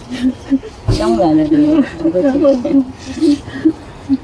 Con sẽ cố gắng tu hành sư phụ. Anh đâu, biết rồi, giỏi. Tháng tôi cảm ơn sư phụ chiêu他的命3次，我在哭3次嘛，所以哭1次不够。Yên à? Con muốn nói một trải nghiệm sư phụ cho con nói. Ok, nói đây, đâu có gì đâu mà nói đâu. Sư phụ, năm 1998 á, khi con đi máy bay từ thành phố Manila về ba con lúc con bị accident Philippines Airlines. Lúc đó con có 29 tuổi. Con máy bay nó xuống thị trường á, đúng không, rồi máy bay nó bị accident. Lúc đó con không biết làm sao hết á. Con kêu sao Phao ơi, thử nó rồi cứu sống con, cho nên con chết sớm vậy sao. Rồi chiếc máy bay nó ngừng lại. Ngừng lại à? Dạ. Sau đó sư phụ có biết không? Con, cái chuyện này là đồng tu ở Philippines ai cũng biết đó sư phụ. Dạ. Tôi chưa biết. Dạ, sư phụ chưa biết. Náo động cả. Náo động hết. CNN luôn dạ. Tin tới CNN cũng nói gì vậy? Dạ. Sau đó cái máy bay cái tự nhiên cái nó ngừng lại. Xong cái lúc đó con mua đồ chay, con đi, tại con có buôn bán từ Manila về thành phố và con lướt hàng tháng đi buôn bán á. Xong con mua đồ chay nhiều con bỏ trong trên cái bẩn á. Xong cái tự nhiên con kêu sư phụ ơi cứu con, chẳng lẽ con chết sớm thì sao. Con kêu sư phụ trước lại thượng đế sao. Rồi sau đó cái chiếc máy bay đó nó ngừng lại, con bỏ con chạy, tự nhiên con ngồi sát cái cánh máy bay á. Cái tự nhiên cái cửa bung ra nào cũng hay không. Xong rồi con với một số người, 1-2 người Philippines thôi, cái chạy ra khỏi cánh máy bay. Cái con cái đầu óc nó còn suý, còn lại vô lấy đồ chay ra lại. Xong sư phụ la con, sư phụ nói chết tới nơi mà còn quay về lại lấy đồ ăn nữa. Cái xong con bính quá, xong rồi sư phụ nói đúng cái chân con bính quá, cái từ cánh máy bay á con nhảy xuống luôn. Con nhảy xuống luôn, cái con xỉu hồi nào cũng hay, hai đầu gối con. Lúc đó con mày này dày cao, con nhảy xuống cái tự nhiên giống như một giấc mơ vậy. Sư phụ cho con như là mơ, sư phụ cứu con thì con mở mắt ra lại tiên. Thì lúc đó con thấy mấy người lái xe á, họ chạy đang lái xe, họ chạy nó rắp lên relax, họ chở họ dìu con vô cái nhà hàng. Cái con mơ đâu nào cũng giống như con đang, sư phụ đang cứu con vậy. Con tỉnh lại thì con nhìn chiếc máy bay á, con nhìn ra chiếc máy bay, con không tưởng tượng là con là cái người mà passenger từ chiếc máy bay ra. Tại vì sư phụ biết sao nó ghê gớm lắm, tại vì cái đầu nó bị mà cái cột điện đây này, sư phụ đứng đây mà chiếc máy bay nó ngừng ngay đây này, nó băng qua cái con suối luôn. Nếu mà cái chiếc máy bay nó rớt xuống con suối là chết hết luôn. Nhưng mà cái hành khách thì không chết, mà cái ba người trong nhà thì kẹt. Sư phụ cứu con, cứu cả pilot đó hả? Mấy người pilot không có chết. Trong nhà là ai? Máy bay nó ủi lên nhà. Mấy người trong nhà thì chết, mà máy bay người không chết. Dạ, chết 3 người, còn hành khách thì không có chết, mà tại vì bị thương nhau thôi. Lăn kéo đạp nhau để mà chạy ra khỏi chiếc máy bay á. Nhưng mà con hơn là con một trong hai đi trước, chạy ra trước, cho nên con bị thương tích nhiều, chỉ bị cày trụ cái đấy thôi. Rồi ông xã con vẫn đứng chờ con là phi trưởng chứng kiến luôn. Rồi xong người ta đưa con đi cấp cứu vào bệnh viện đó.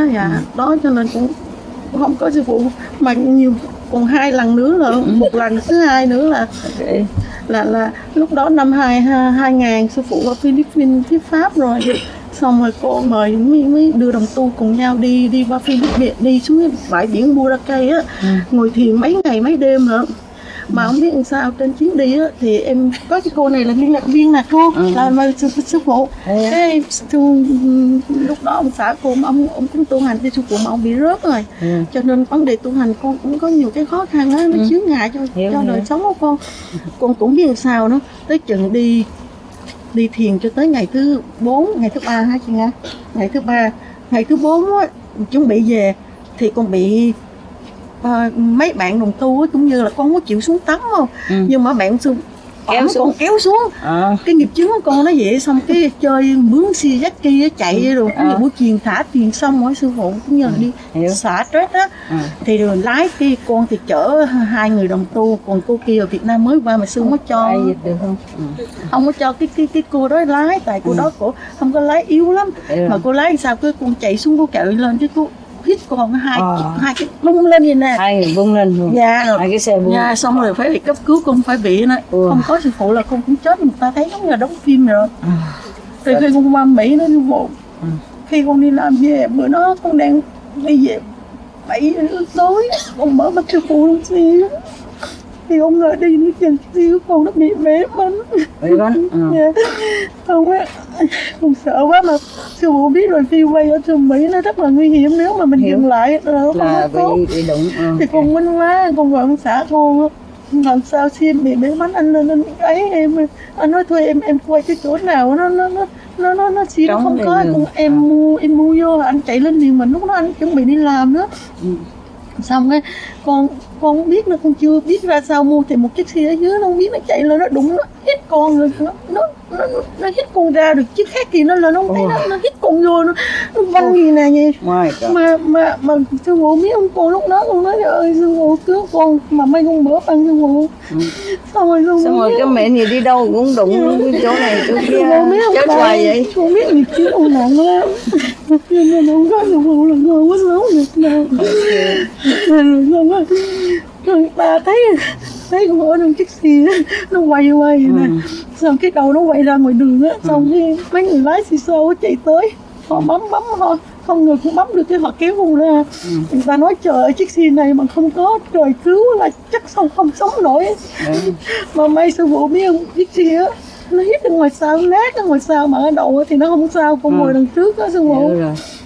Nên con nếu mà hít cái đầu là chết luôn. Dạ, mà chiếc xe ngoài đít nó nát đáy luôn á sư phụ ơi.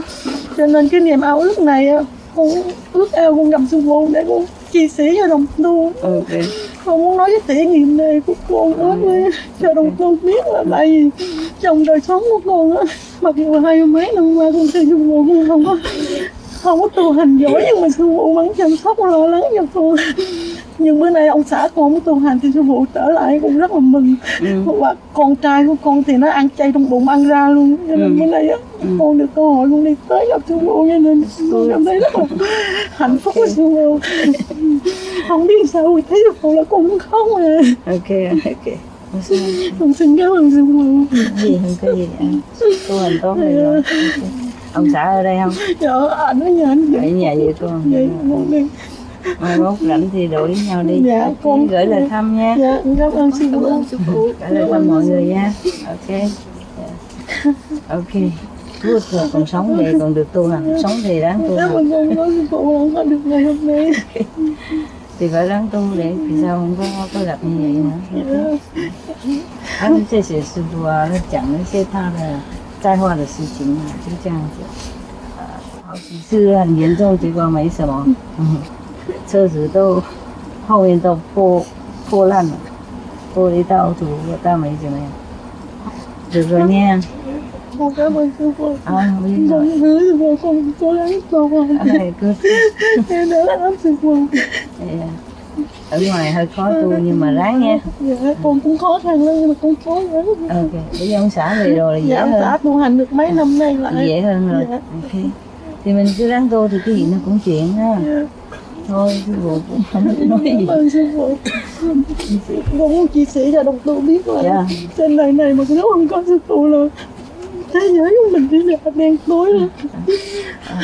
Mai họ mở ra cho mọi người, dịch lại cho mọi người nghe. Ok. Sư phụ thấy không biết có bao giờ mà máy bay mà còn sống bao giờ khi mà bị accident. Bây giờ mấy vị đồng tu không tin, mấy vị đồng tu sợt lên là March 23 Bacolod Philippines Airlines accident, là phía bị xí xô ra, xí thấy chiếc máy bay nó bị accident như thế nào, quý vị xí thấy Cho nên cái niềm đây là cái niềm vui của con mà được sư phụ cứu á.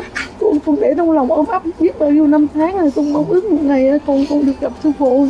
Nhưng mà con mới qua Mỹ định cư á, cho nên vấn đề giấy tờ của con chưa có được á, cho nên bữa nay con mới được đi, cho nên con mừng ơn sư phụ. Vậy tốt lắm rồi. Tốt sư phụ Cảm mừng ơn cho. sư phụ. Nói không hết chuyện nha, để chị hơi đi một lát rồi tính sao nha. Cảm ơn sư phụ.